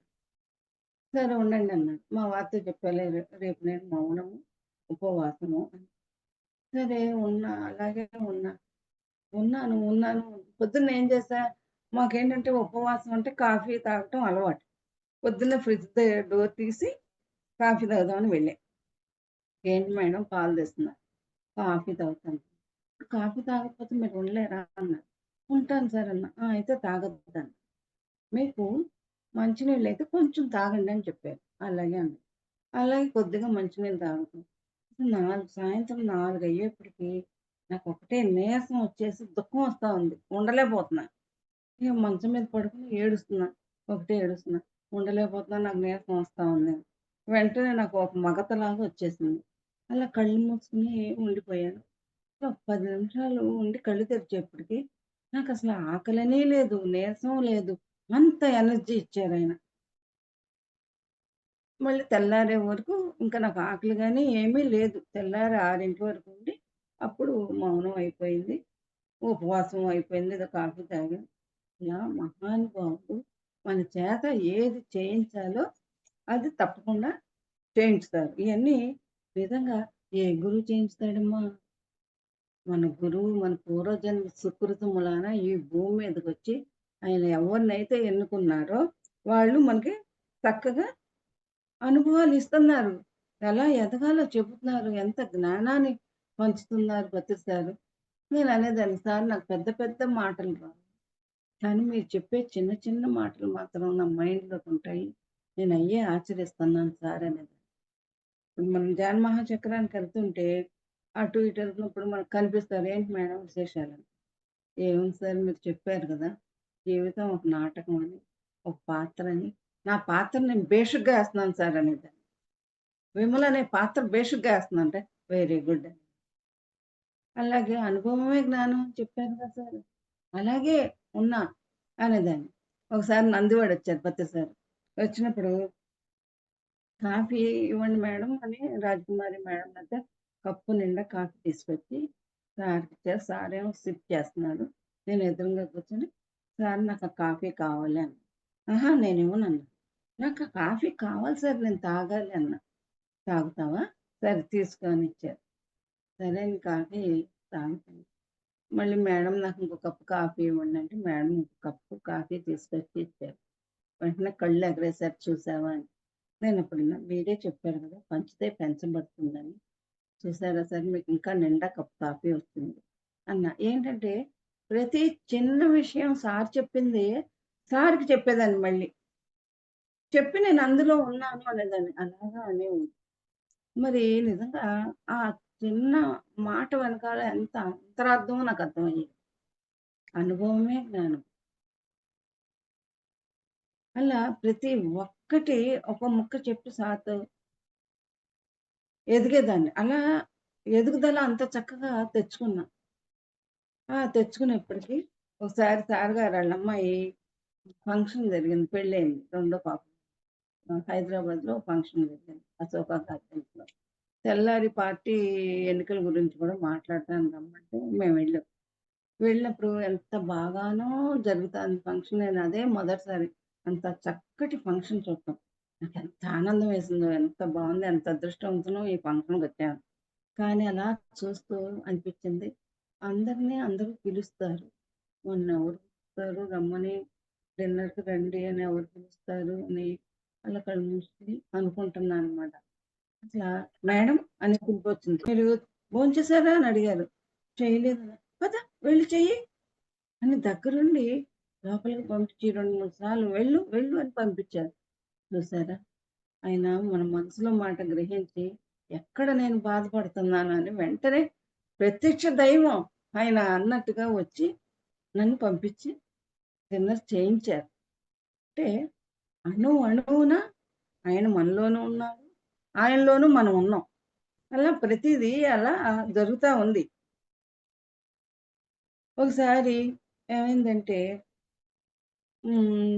మా అమ్మాయి మా పాప ఉంది. అనుకోని సంఘటనల వలన అక్కడ కొన్ని అనుభవాలు పొందాలి అంటే కొన్ని జరుగుతాయి. బాహ్య ప్రపంచంలో జరిగితేనే గదా! మా అల్లుడిని, మా అమ్మాయిని జైల్లో పెట్టాను. జైల్లో పెట్టినప్పుడు ఇలాగే పడుకునున్నా 3కి ఫోనొచ్చింది. మా వారు ఏంటండి అంటే, ఇలా అమ్మాయిని, అల్లుడిని తీసుకెళ్లారంట జైలుకి. తీసుకెళ్లారంట పోలీసులు అని చెప్పారు. అసలు వెంటనే నేను ఏడవాలి కదా! నేను ఏడవల. ఏడవకుండా ఏమన్నానంటే, అవునా! మా అమ్మాయి నేర్చుకోవటానికెళ్తా ఉంది. నేర్పటానికెళ్తా ఉంది. అనే మాట తప్పితే అసల ఎవరు పెట్టారు? ఏంటి? ఏడవటం గాని ఏమీ లేదు. అంటే లోపల ఒక ఎదిగిన ఆత్మ ఉంది. ఆ ఆత్మ కాబట్టి అలా అన్నది. లేకపోతే సహజంగా ఏ తల్లి ఊరుకుంటుంది? ఏడుపు శోకాలు పెడుతూ పెట్టినోళ్ళని తిట్టుకుంటూ ఉంటుందా? కానీ ఈ రోజు వరకు ఆ పెట్టించినోళ్ళని ఒక మాట అంటే వాళ్ళకి మనం కృతజ్ఞతలు చెప్పాలి. ఎందుకని? మరి మా అమ్మాయి ఒక డిజైన్ ఏసుకొచ్చింది గదా! అక్కడికెళ్ళాలని మనందరం సార్ చెప్పిన జ్ఞానమేగా! మరి ఏసుకొచ్చినప్పుడు దానికి ఎవరో ఒకళ్ళు ఉండాలిగా మార్గం చూపించడానికి. నిజానికి అక్కడ ఏ తప్పు లేదు. కొన్ని విషయాల వలన ఏం చేస్తాడు లాయరు నలుగురిని పెట్టేది ఒక 10 మందిని, 13 మందిని ఇరికిచ్చాడు దాంట్లో. ఇరికిచ్చిన దాంట్లో మల్లుడు కూతురు కూడా ఉన్నారు. కానీ తప్పేమీ లేదు. తప్పు లేకపోయినా ఇరికిచ్చారు అంటే ఏంటి? మా అమ్మాయి ఒక డిజైన్ ఏసుకొచ్చింది. ఆ జైల్‌లో తను చెప్పాల్సినయి చెప్పాలి గదా! మరి చెప్పాలంటే జైలుకెళ్ళాలి గదా! జైలుకెళ్ళాలంటే ఒక మనిషి ఎవరో ఒకళ్ళు పంపించాలి గదా! పంపించాలి అంటే ఒక వ్యక్తి కావాలి. మనకైనా అంతే. అలా ఆ వ్యక్తి ద్వారా ఎళ్ళింది. కాబట్టి ఆయనకి లోపలే నేను కృతజ్ఞతలు చెప్పుకున్నా. ఏనాడు తిట్టలా. ఆయన కృతజ్ఞతలు చెప్పుకున్నా వెళ్ళింది. మరి వెళ్ళినప్పుడు చక్కగా తెలుసుగా జైలు జీవితం అంటే ఎలా ఉంటుంది? చిన్న రూమ్‌లో 10 మంది ఉండటం. ఉండటం. ఉన్నోళ్ళందరికీ ధ్యానం చెప్పేది. వినేవాళ్ళు. లేకపోతే లేదు. అంత్యాక్షరి ఆడిచ్చేది. క్యారమ్ బోర్డ్ ఆడించేది. చక్కగా మమ్మల్ని ఒకటి చెప్పిందమ్మా, మీరు చూడటానికి రావద్దు నా దగ్గరికి. నాకు కావాల్సిన బుక్స్ పంపించండి. అప్పుడు ధ్యానాంధ్రప్రదేశ్ పుస్తకాలు, యోగుల పుస్తకాలు నాకు పంపించండి అని చెప్పింది. పుస్తకాలు పంపించాం. పంపిస్తే తను అక్కడ 18 రోజులుంది. 18 రోజులు గూడా ధ్యానం చేయటం, చేయించటం, ఆడించటం, అందరిని నవ్విచ్చటం. వీళ్ళతో పాటు వీళ్ళ తాలూకు బంధువులు గూడా ఉన్నారు. అందరూ కోటీశ్వరులేనమ్మ. అందరూ కోటీశ్వరులే. అయినా మరి తప్పదు. కర్మశాతం ఉన్నప్పుడు తప్పదు గదా! తప్పు లేకపోయినా ఎళ్ళాల్సొచ్చింది. ఆళ్ళు గూడా వెళ్ళారు. వాళ్ళకి ఆశ్చర్యం. ఇదేంటి దీనికసలు ఏడుపు రాదా ఏంటి? ఏడవదేంటి ఈ పిల్ల ఇలా ఉంది?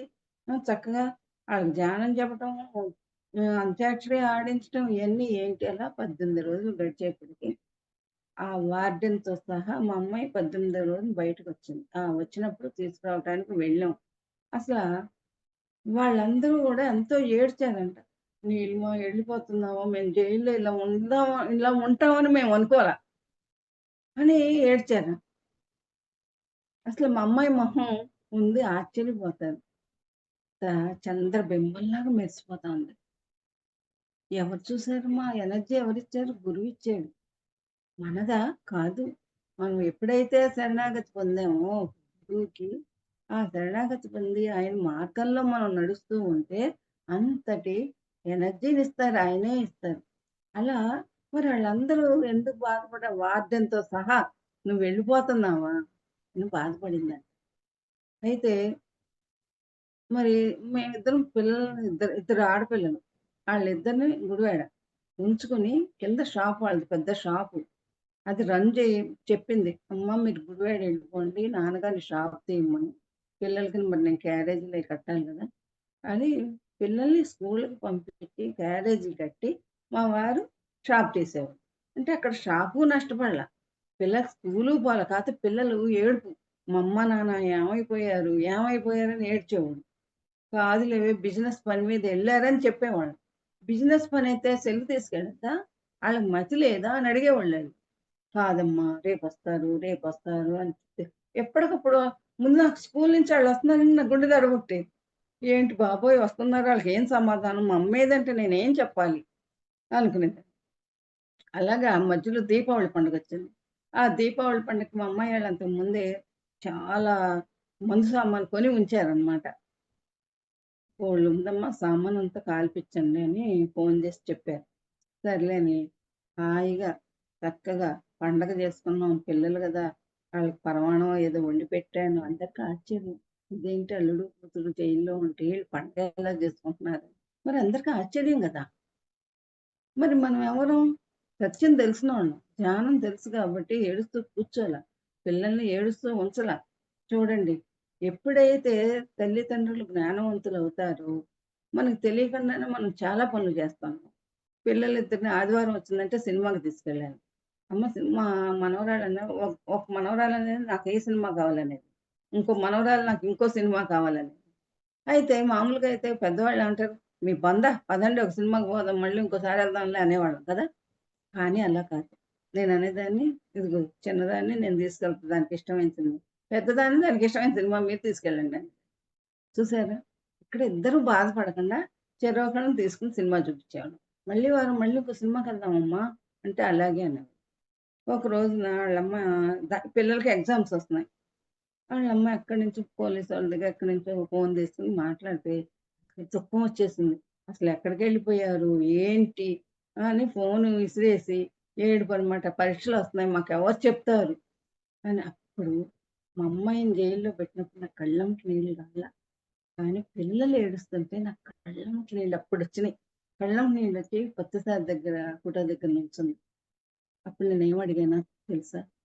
మా అమ్మాయిని బయటికి తీసుకురమ్మని నేను అడగలా.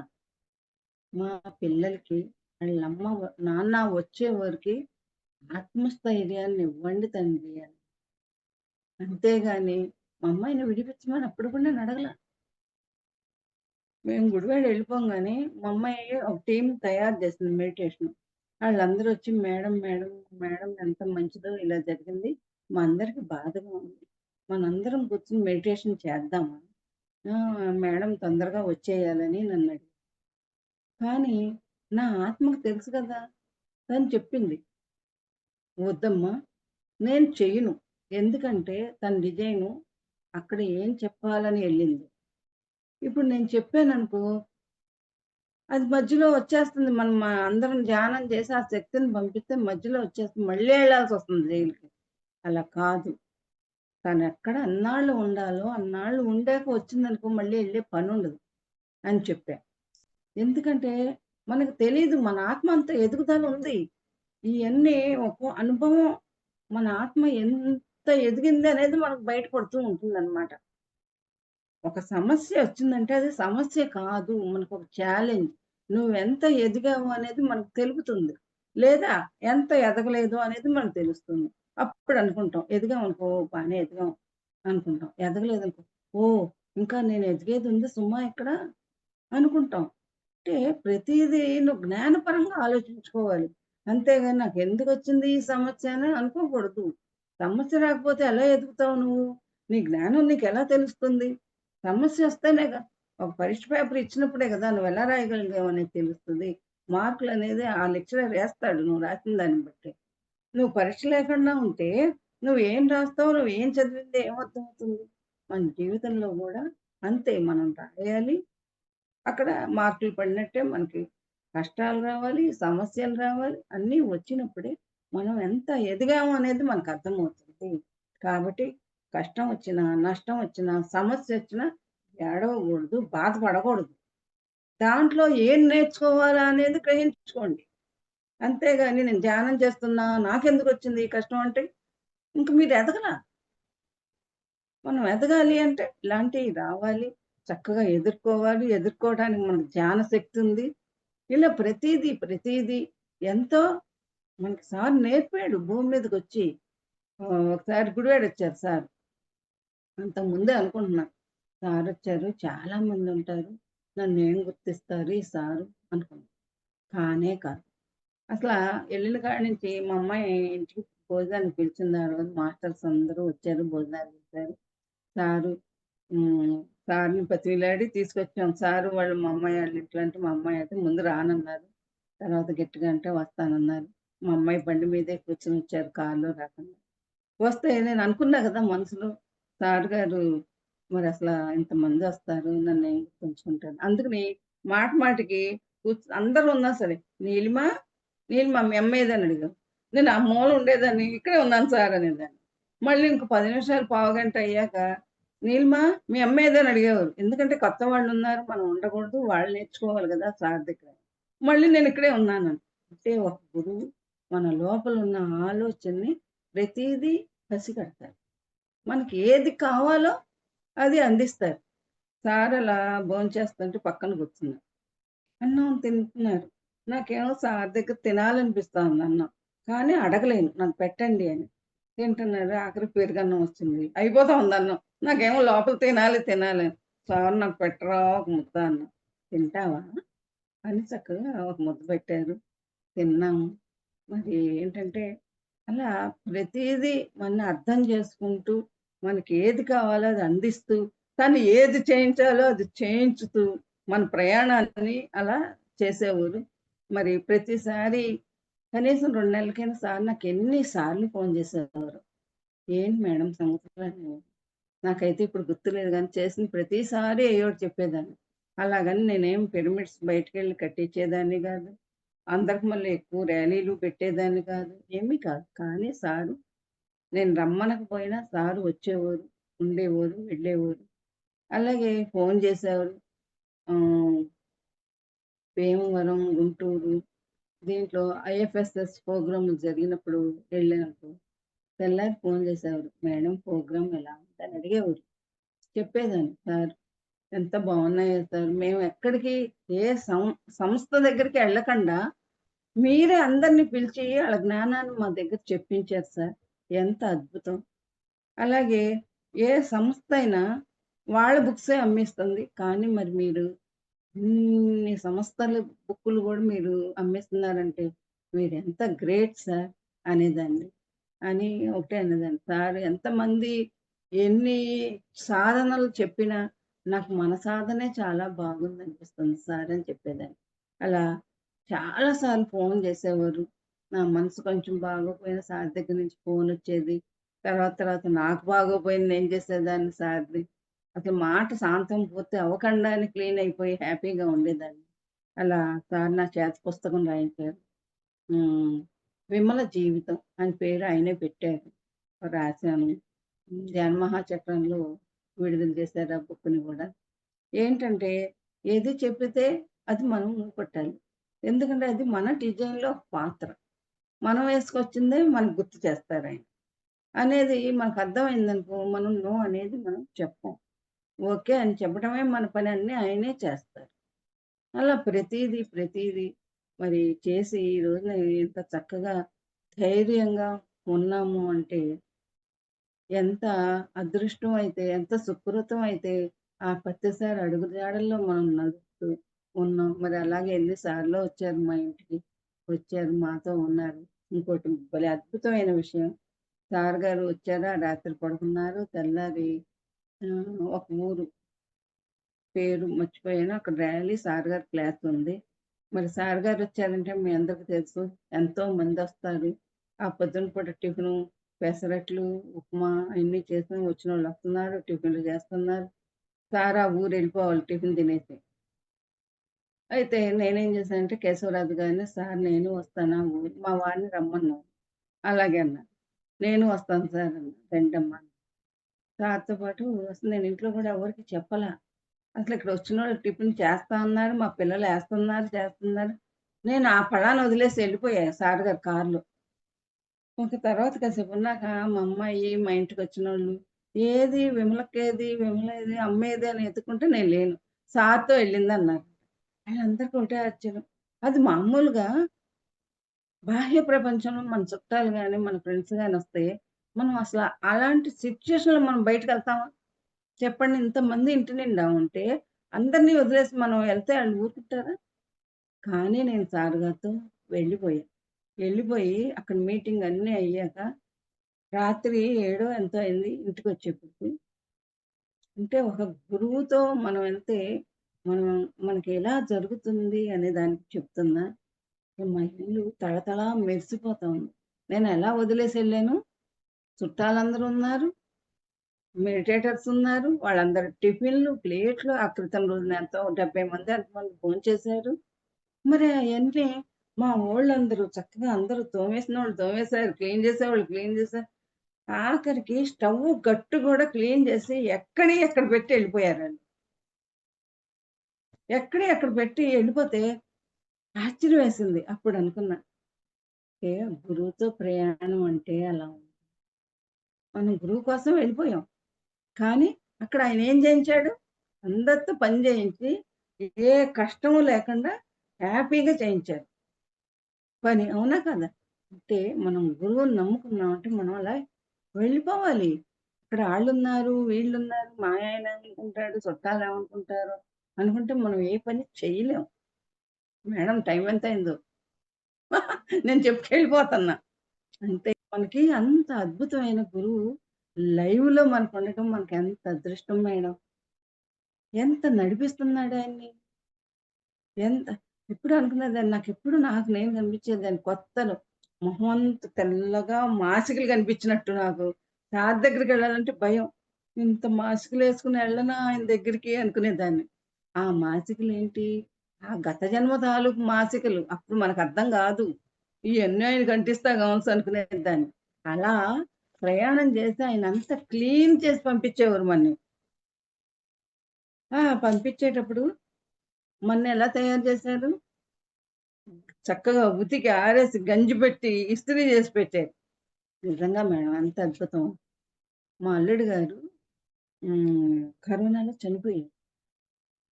చనిపోయినా ఇలాగే ఉంది. అంటే ఎంత ఆత్మస్థైర్యాన్ని ఆయన పాత్ర అయిపోయింది ఎళ్ళిపోయాడు. మా అమ్మాయి కూడా మంచి మెడిటేటర్. తను ఒకరోజు ఒక పూట కొంచెం దుఃఖం వచ్చింది. తర్వాత నేను ఏడవటం ఏంటి? నాకంత జ్ఞానం తెలిసి అని ఆ కరోనాలో మా అమ్మాయి దగ్గరికి కూడా మేము వెళ్ళలేకపోయాం. మా అబ్బాయి వెళ్ళనివ్వల. "వద్దమ్మా మీరు పెద్దవాళ్ళు. ఎళ్లారంటే మీకేదైనా వస్తాయి. ఎలాగా" అని ఆపేసాడు. మేము వెళ్ళల. హాస్పిటల్‌లో అట్లా హాస్పిటల్‌కెళ్ళినా కూడా మమ్మల్ని పైకి వెళ్ళనివ్వలేదు. అక్కడ ఉన్నవాళ్ళు. "వద్దు వెళ్ళకూడదని." మా అమ్మాయిని అలా చూసి, పరాయి వాళ్ళు చూసినట్టు చూసి వచ్చేసామమ్మా ఇంటికి. ఒకసారి తలుచుకున్నప్పుడు బాధేస్తది. అసలు నేను తల్లినేనా? ఇలా వచ్చానేంటి అనిపిచ్చేది. మళ్ళీ జ్ఞానం మేలుకొలుపుతుంది. సరే మంచో చెడో అబ్బాయి చెప్పాడు వచ్చేసాం. మరి మా అమ్మాయి 11వ రోజు కూడా మేము వెళ్ళలా. కనీసం అందరూ ఇంజెక్షన్ చేయించుకున్నారు. నేను ఇంజెక్షన్ కూడా దీన్ని చేయించుకుంటారు గదా! మన కరోనా వస్తే వ్యాక్సిన్ వేయించుకునేవాళ్ళు కదా! కానీ నేను అది కూడా వేయించుకోలేదు. అంటే ఎంత ఆత్మస్థైర్యం, ఎంత హ్యాపీగా ఉన్నానో తెలుసా?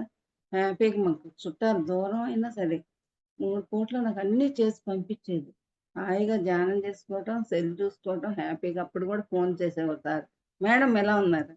"సార్ ఎలా ఉన్నామంటే అద్భుతంగా ఉన్నాం సార్." మరి ఇదివరకి సీనియర్ మాస్టర్ ఎవరైనా వచ్చారు అంటే ఎళ్ళాలి, ఎళ్ళాలి ఎలా ఎళ్దామా అనిపించేది. కానీ ఈ రోజున జూమ్ క్లాసులు పెట్టారు అప్పుడే గదా! చక్కగా మనకి జూమ్ క్లాసులొచ్చినియి సార్ ఆనందంగా చూస్తున్నానని చెప్పేదాన్ని. ప్రతిసారి సార్ ఫోన్ చేసేవారు. ప్రతిసారి. మా అత్తగారు, మా ఆడపడుచోళ్ళ దగ్గర ఉంటాయిగా బాహ్య ప్రపంచంలో మనకయ్యి, ఇయ్యి. ఏదో తేడా వచ్చింది మా అత్తగారిని ఆళ్ళు తీసుకెళ్ళిపోయారు. 10 సంవత్సరాలు ఆళ్ళ దగ్గరే ఉంది. తర్వాత కొన్నాళ్ళయ్యాక కలిసాము. అయిపోయాక ఆళ్ళేం చేశారు అంటే, ఆళ్ళకి రామచంద్ర మిషను. ఆళ్ళ గురువుగారి దగ్గరికి ఆళ్ళకెళ్ళాలనిపిస్తుంది గదా! మా అత్తగారు పెద్దావిడయిపోయింది. అంతకుముందు కాస్త అన్నం వండి చేసి పెట్టేస్తే తినేది కాబట్టి ఆళ్ళెళ్ళి వచ్చేవారు. తర్వాత తినే పరిస్థితి కూడా లేదు. లేనప్పుడు అనేవారు, "వదిన, అమ్మని మీరుంచుకుంటారా? మరి మీదే గదా బాధ్యత" అని అడిగారు. సరే కొన్నాళ్ళు ఏంటంటే నాకు ఉంచుకోకూడదని లేదు. కానీ మన ధర్మం ఉందిగా! ఇలా ఈ మాట అడక్కముందు నేనెళ్ళి ఒకసారి మా ఆడపడుచాళ్ళకి షేక్ హ్యాండ్ ఇచ్చొచ్చా. ఎందుకంటే, ఈ రోజున మేమింత ఎదిగాము అంటే, మొత్తగా అంటే ప్రతి సంఘటన ఎనకాల కార్యకారణ సంబంధం ఉంటుంది. బాహ్య ప్రపంచంలో ఒక గొడవ జరిగి తీసుకెళ్ళిపోయారు. కానీ దాని ఎనకాల అంతరార్థం ఏంటి అంటే, మా ఎదుగుదల. ఇప్పుడు పెద్దవాళ్ళున్నారనుకో, మేము స్వేచ్ఛగా ఎళ్ళలేం గదా బయటికి. భార్యాభర్తలిద్దరం. కానీ, ఈరోజు మేము స్వేచ్ఛగా ఎక్కడ కావాలంటే అక్కడికెళ్ళామా? మా అత్తగారు లేకపోవటం మూలాన కదా మేమెళ్ళాం. మళ్ళీ ఆళ్ళేం చేశారు 10 సంవత్సరాలయ్యాక, "మీరు తీసుకెళ్ళండి అమ్మని" అన్నారు. కానీ తీసుకెళ్ళకూడదని నాకు లేదు. నాకు తీసుకురావాలనే ఉంది. కానీ మా తోడికోడలు గారిని అడిగా, "అక్క తీసుకొద్దాము. మనకు కూడా బాధ్యత ఉందిగా" అంటే వాళ్ళు ఒప్పుకోల. ఏయ్యో కండిషన్‌లు పెట్టారు. అక్కడ ఆగిపోయా నేను.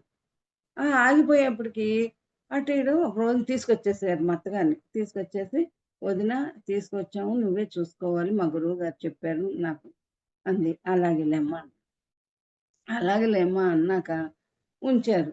ఆ రాజభవన్. తెల్లారి నాకు లోపల ఏంటో తెలియని బెంగగా ఉంటాం.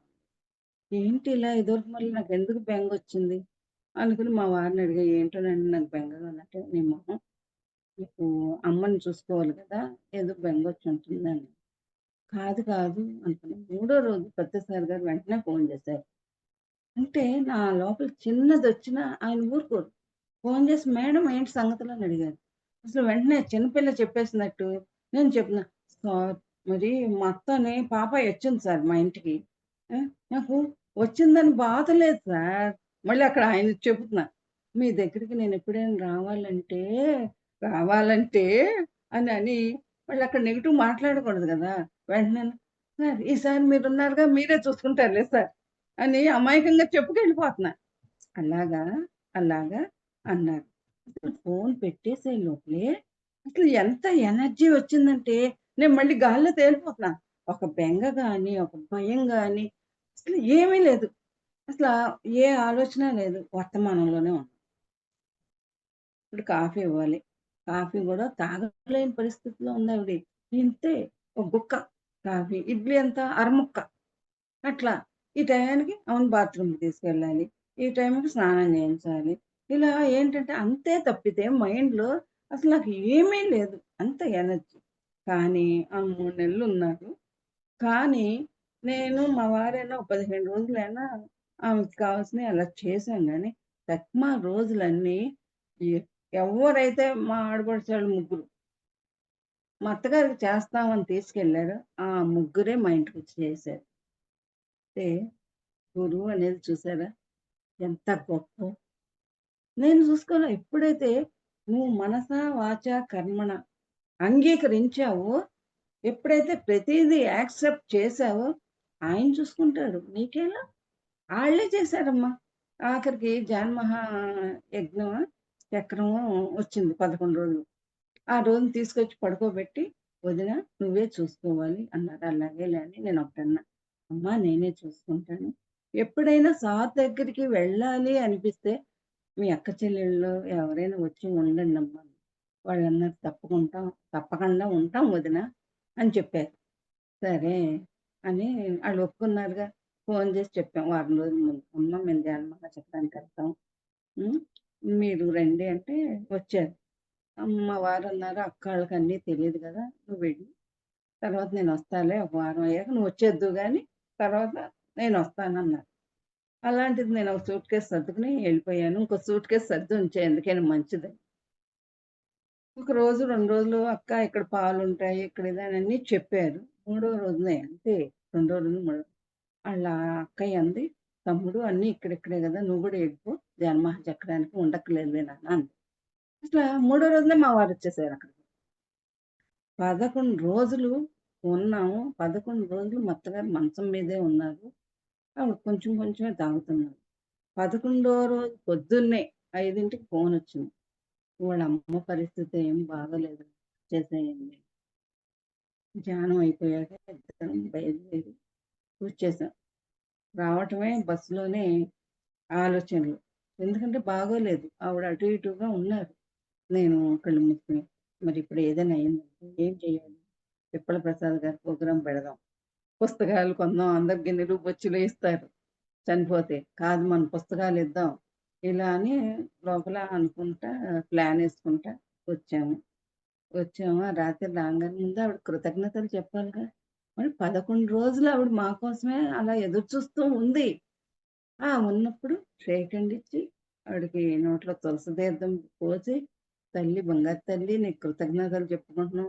మరి 11 రోజులు మమ్మల్ని అక్కడ ఉంచావు అంటే, మా జన్మ ఎంత ధన్యమయింది" అని చెప్పుకుంటూ ఉంటే, తెల్లవారుజామున చనిపోయారు. కోటి ఏకాదశి జనవరి 1. చూడండి ఎంత అద్భుతం జరిగిందో. అలా అయినా ఒక్కళ్ళు గూడా మమ్మల్ని ఏమి ప్రశ్నించలా. అదే మామూలుగా అయితే ఎంతమందంటారు, "ఏంటమ్మా అత్తగారికి అలా ఉంటే పోయారు జానం జానం అంటూ" అనేవాళ్ళం. కానీ మా తోడికోడళ్ళు ఆళ్ళు మొత్తం మారారు. అయినా సరే ఆళ్ళు అనలా, మా ఆడపడుచులు వాళ్ళు అనలా, ఎవ్వరు అనలా. అందరూ సైలెంట్‌గా ఉన్నారు. ఆమెని హ్యాపీగా పైకి పంపించాము. పిప్పల ప్రసాద్ గారి ప్రోగ్రామ్ పెట్టాం. పెట్టినప్పుడు కళ్ళు మూసుకొని ధ్యానం చేస్తా అనుకున్నా. "అత్తయ్య నువ్వు వెళ్ళిపోయావు." "ఎలా వెళ్ళిపోయావు? ఒకసారి మాకు చూపించు." మాకు తెలియాలి కదా!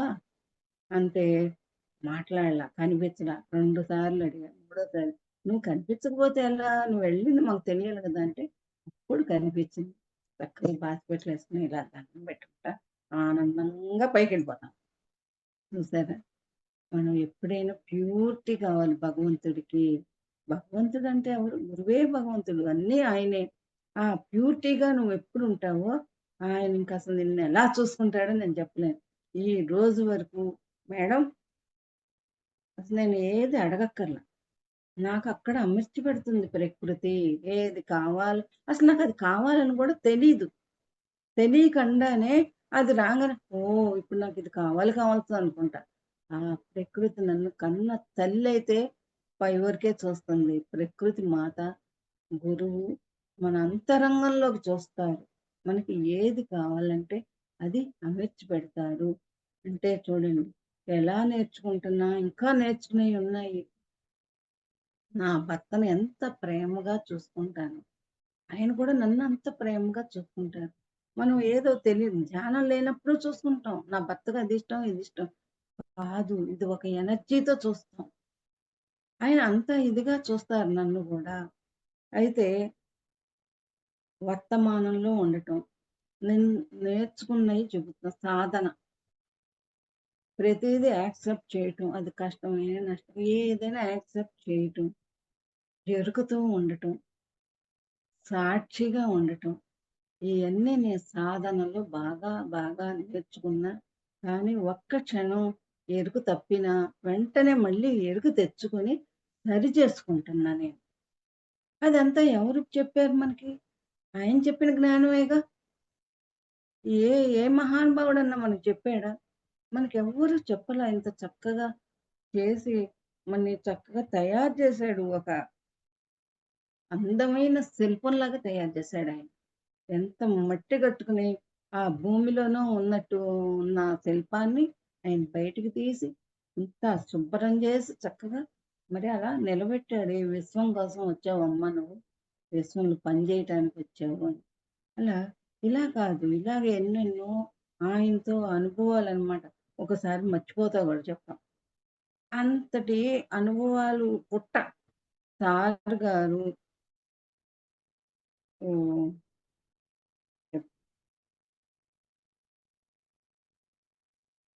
సార్ గారితో ప్రయాణం అంటే సామాన్యమైనది కాదు. అలాగే మా చిన్నమ్మాయి చనిపోయింది సంవత్సరం కిందట. హైదరాబాద్. చక్కటి మాస్టరు. క్లాసులు పెడద్ది, క్లాసులు చెప్తుంది. మీరు పేరు వినే ఉంటారు 'సుజన'. 'నో క్యాన్సర్' అనే పుస్తకం రాయించారు ప్రతిసారి.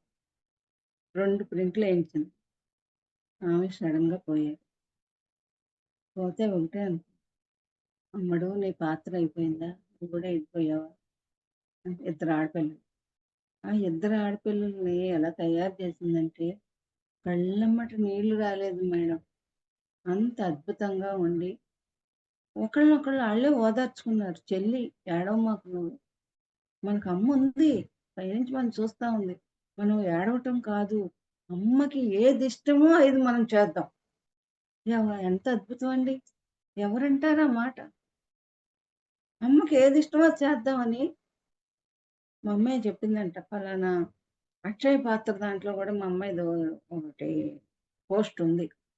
అదేంటి నాకు గుర్తులేదు గానీ, 60,000 ఇయ్యమందంట. తెల్లారే వెంటనే ఆళ్ళని పిలిపిచ్చి 60,000 ఇచ్చేశారు. శక్తి స్థల్‌కెంతో ఇచ్చేశారు. ఆళ్ళు చెప్పిందల్లా ప్రతీదీ పిల్లలు పాటించి, ఈ రోజు వరకు కంటెంప్ట్ నీళ్లు లేకుండా ఆళ్ళమ్మని అమ్మా! లేదు అనే భావం లేకుండా వాళ్ళు ఉన్నారు. ఎంత గొప్ప మాస్టర్స్ అయితేను. మరి మేము ఈ రోజున పిల్ల పోయిందన్నా గూడా ఉంటది. బాధుంటది. లేకుండా ఉండదు. ఆ క్షణాన ఆ స్పందన. కానీ మళ్ళీ మనకేమనిపిస్తుంది సత్యం తెలిపాడుగా ఆయన. అమ్మాయి పాత్ర అయిపోయింది. వెళ్ళిపోయింది. మరి మనమైనా అంతేగా. మీరు క్లాస్ చెప్పమన్నారు. చెబుతున్నా. అమ్మ ఇంకాస్త చెప్పండన్నారు. చెప్తున్నా. నాదయిపోంగానే నేనెళ్ళిపోతానా? ఉంటానా? ఎంతసేపు నేనుండనుగా. అలాగే ప్రతి వ్యక్తి ఈ భూమి మీదకొచ్చాక ఆళ్ళ పాత్ర అయిపోయాక మళ్ళీ ఎళ్ళిపోతారు. ఆ సత్యం అందరికీ తెలుసు. తెలిసినా గూడా ఇంకా పాకులాడుతూ ఉన్నారు. నాది, నాది, నాది. నా ఇల్లు, నా శరీరం, నా పిల్లలు, నా ఆస్తి ఇయన్నీ ఏంటి అని పెద్ద మాయ. ఆళ్ళలాగే ఉంటారు. కానీ ఇక్కడేంటంటే, మనం ప్రతి వాళ్ళని ఎంత అర్థం చేసుకుంటున్నామో దీంట్లో. ఎందుకంటే ఇదివరకు తెలియనప్పుడు ఏంటో వాళ్ళలా ఉన్నారు. అబ్బా! అనుకునేది. కానీ ఇప్పుడు జ్ఞానం అర్థమయ్యాక వాళ్ళ స్థితి అంతే. వాళ్ళ ఎదుగుదల అంతే కాబట్టి వాళ్ళు అలాగే ఉంటారు అనేది అర్థమైంది. ఏంటంటే మనం ప్రతి ఒక్కళ్ళ లోపలికి మనం ప్రవేశించాలి. ప్రతీది మనం వెనక్కెళ్ళాలి మన జీవితంలో గూడా. అప్పుడు మనకు అర్థమవుతుంది ఏంటి అనేది. ఒకప్పుడు మనం కోడలుగా ఉన్నప్పుడు మనం ఎలా ఉన్నాం? అత్తగా ఉన్నప్పుడు ఎలా ఉన్నాం? కాబట్టి ఇప్పుడు కోడలు నువ్వేమంటావు? అనకూడదు కదా! నువ్వు ఒకప్పుడు ఉన్నావు. ఇలా ప్రతీదీ వెనక, ముందు ఆలోచించుకుంటూ అలా ప్రతీదీ ఎదుగుతున్నాం. ఎదగాలి కూడా. అలాగే పాప పోయినా అలాగే ధైర్యంగా ఉండి అల్లుడు పోయాడు. చిన్న కూతురు పోయింది. అదే మామూలుగా అయితే ఎలా ఉంటారు? మనకు తెలియందా? బీపీలొచ్చి, షుగర్‌లొచ్చి మంచానికి అతుక్కుపోయి ఈ వయసులో మరి ఈ రోజు మేమెలా ఉన్నాం? షుగర్ లేదు, బీపీ లేదు, ఏమీ లేదు. హ్యాపీగా ఉన్నాం. హ్యాపీగా ఉండి మనకు తోచింది ఇంట్లో ఉంటూ ధ్యాన ప్రచారం చేసుకుంటూ ఎక్కడంటే అక్కడ డొనేషన్స్ ఇచ్చుకుంటూ మా వారి డ్యూటీ ఏంటి అంటే ఎక్కడంటే అక్కడ డొనేషన్స్ ఇస్తుంటారు సేవ. ఈ 2 ఆయనకి చాలా ఇష్టం. అందుకనే పైన నన్ను ఎనుకొచ్చారు. నేనేం వెతుక్కుంటా జ్ఞానం. జ్ఞానం ఎక్కడ చూసినా జ్ఞానం ఏ మాస్టర్ ఉన్నారా అని ఎతుక్కుంటా. ఒకప్పుడు. ఇప్పుడు అదేమీ లేదు. ఇంట్లో ఉండే ఆ జ్ఞానం ప్రతి నిమిషం నన్ను నేనే అబ్జర్వేషన్ చేసుకుంటూ, నన్ను నేను సెర్చ్ చేసుకుంటూ, అలా ఎదుగుతున్నాను. ఇంట్లో ఉన్నా సరే జ్ఞానపరంగా ప్రతి నిమిషం సార్ చెప్తారు చూడండి. జ్ఞానం ప్రతి నిమిషం ఎవరు ఖాళీగా ఉండొద్దు అనుకుంటా. ఖాళీగా ఉండకూడదు మనం. మనం ఉద్ధరించుకోవాలి. ప్రతి పనిలో గూడా నేను చూసుకుంటా ఉంటా. ప్రతి మాటలో ఎరుకతో చూసుకుంటా. ఒకేళ ఒక మాట అనవసరమైన మాట మాట్లాడితే, అరే! ఇదేంటి నేను ఇలా ఇలా కాదు కదా! సరి చేసుకుంటా. ఏంటంటే ప్రతి నిమిషం అన్ని మనం సరి చేసుకుంటూ ఎదిగితే సార్ చెప్పినట్టు ఆట భూమి మీదకొచ్చాం ఆట పాట అని చెప్పినప్పుడు నవ్వుకున్నా. ఈయనకేంటమ్మా ఆట పాట అంటాడు. ఏసీ కార్‌లో వస్తాడు. బొయ్ బొయ్ అని 4 మాటలు చెప్తాడు ఎళ్ళిపోతాడని. ప్రతీదీ అనుకునేదాన్ని సార్‌ని ఎనకాల. కానీ తర్వాత అర్థమయ్యి మళ్ళీ క్షమాపణ చెప్పుకునేదాన్ని. సార్ నన్ను క్షమించండి సార్ మిమ్మల్ని నిజంగానే జ్ఞానం తెలిసాక జీవితం అంటే ఆటా పాటే. ఎందుకంటే మనకు ప్రతీదీ అర్థమైపోయినప్పుడు ఎందుకేడుస్తావు? ఎందుకంటే మనకు ధ్యాన శక్తి ఉంది కదా లోపల. ఆ శక్తి లేకపోతే నీకెంత జ్ఞానం తెలిసినా నీకు మామూలే. ఏడుపులు, శోకాలు, అజ్ఞానం. సార్ చెప్తారు. ఏడ్చేవాడెప్పుడు అజ్ఞానంలో ఉన్నాడు. ఎప్పుడైనా కళ్ళెంట నీళ్ళొస్తే వెంటనే తుడిచేసుకొని, అమ్మో! నేను అజ్ఞానంలో ఉన్నానా? నేను లేను అనుకుని కళ్ళెంట నీళ్ళు తుడుచుకునేదాన్ని. మనం అలా ఎదగాలి. ఆయన చెప్పిన మార్గంలో ఒక్కొక్క అడుగు ఏస్తూ మనం వెళ్ళినప్పుడు భూమి మీద ఆట, పాట. ఒకసారి చెప్పారు టీ తాగినంత తేలిక ధ్యానం అని. ఫోటో గూడా ఉంది గదా! నేనన్నా ఇంకా నయంలే టీ తాగినంత సస్తున్నాం ఇక్కడ. ధ్యానంలో కూర్చోలేక అనుకునేది. ప్రతీదీ ఎనకాల అనుకునేదాన్ని. కానీ నిజంగా ఆ జ్ఞానాన్ని మనం ఆచరిస్తూ ఉంటే మేడం అద్భుతంగా మనం తయారవుతాం. దేనికి మనం బాధపడక్కర్లా, దేనికి కష్టపడక్కర్లా. మనని ఎవరితో ఆళ్ళే చూసుకుంటారు. మన దగ్గరున్నోళ్ళే ఎంత బాగా చూసుకుంటారు. మనకు అంతకన్నా ఈ భూమి మీద ఏం కావాలి? హాయిగా ఇగో మీలాంటి వాళ్ళు అడిగితే ధ్యానం క్లాసులు చెప్తున్నాం. ఎక్కడికైనా అంటే బాగా వెళ్ళకపోయినా ఎళ్తున్నాం, వస్తున్నాం. ఇంట్లో ఉన్నంత సేపు సెర్చ్ చేసుకుంటూ ఉంటా. చక్కగా బోలెడన్ని వింటూ ఉంటా దీంట్లో. ఒక సెల్లుకి కృతజ్ఞత. అన్నిటికి కృతజ్ఞతలే. నిమిషం కృతజ్ఞతలే. ఈ ఫ్యాన్ తిరుగుతున్నప్పుడు బంగారు తల్లి అనుకుంటా. చెట్లున్నాయి. చెట్లను ప్రేమిస్తూ ఉంటా. మాట్లాడుతూ ఉంటా. పక్షులున్నాయి. పక్షులతో మాట్లాడుతూ ఉంటాం. మా ఇంటికి పిల్లులొస్తాయి. పిల్లులతో బోలెడుసేపు అసలు ఒకటి కాదు ఎలుకలు, పిల్లులు. హ్మ్. దేనికి మనం ఏం దడవక్కర్లా. ప్రేమతో పలకరిస్తాం. ప్రేమతో ఉంటే అయన్నీ ఎటెళ్ళిపోయాయి అటే ఎళ్ళిపోతాయి. అంత అద్భుతమైన జ్ఞానాన్ని తేలిగ్గా మనకు చెప్పారు ప్రతిసారి. అవునా కదా! మరి మీరందరూ అన్నీ నేర్చుకుంటున్నారా? బంగారు తల్లి. అందరూ నేర్చుకోండి. గురువుగారు చెప్పిన మార్గంలో నడవండి. ధ్యానం చెయ్యండి. మౌనంగా ఉండండి. పుస్తకాలు చదవండి. మా ఇంట్లో రోజు 10 మంది, 12 మంది రోజు సజ్జన సాంగత్యం జరుగుతుంది. సాయంత్రం 7 నుంచి 9 వరకు ఒక గంట ధ్యానం. ఒక అరగంట పుస్తకం చదవటం. ఒక అరగంట రోజు ఏయో ఫ్రూట్స్ ఏదో జ్ఞానాన్ని ఆ పత్తిసారి చక్కగా చెప్పించారు అంటే ఎంత పూర్వజన్మ సుకృతం మేడం. ఒకసారి సార్ గారు అడిగారు. మేడం మీరు పిరమిడ్ పార్టీలోకి ఎందుకొచ్చారు? మీది కమ్యూనిస్ట్ పార్టీగా అని. నేను చెప్పా. అప్పుడు ఆ పార్టీలో సత్యం ఉంది సార్. ఈ రోజున ఈ పార్టీలో సత్యం ఉంది. అందుకనే దీంట్లోకి జంప్ చేశాను. సార్‌కి అన్నీ తెలుసు. కానీ అడుగుతారు మనం ఏం చెప్తామా అని. అలాంటి బంగారు తండ్రి మనకు దొరికాడమ్మా. చెప్పండి టైం ఎంత అయింది? థాంక్ యూ చెప్పాలి. మీ అందరికీ అవకాశం ఇచ్చినందుకు మీకు, గురువు గారితో ఉన్నందుకు కృతజ్ఞతలు తెలుపుకుంటున్నా. Okay madam. Okay okay. Madam. Okay madam. For you మీకోసం మన ఛానల్కి వచ్చి ఎంతో ఆత్మజ్ఞానం అందించినందుకు thank you madam. Thank you.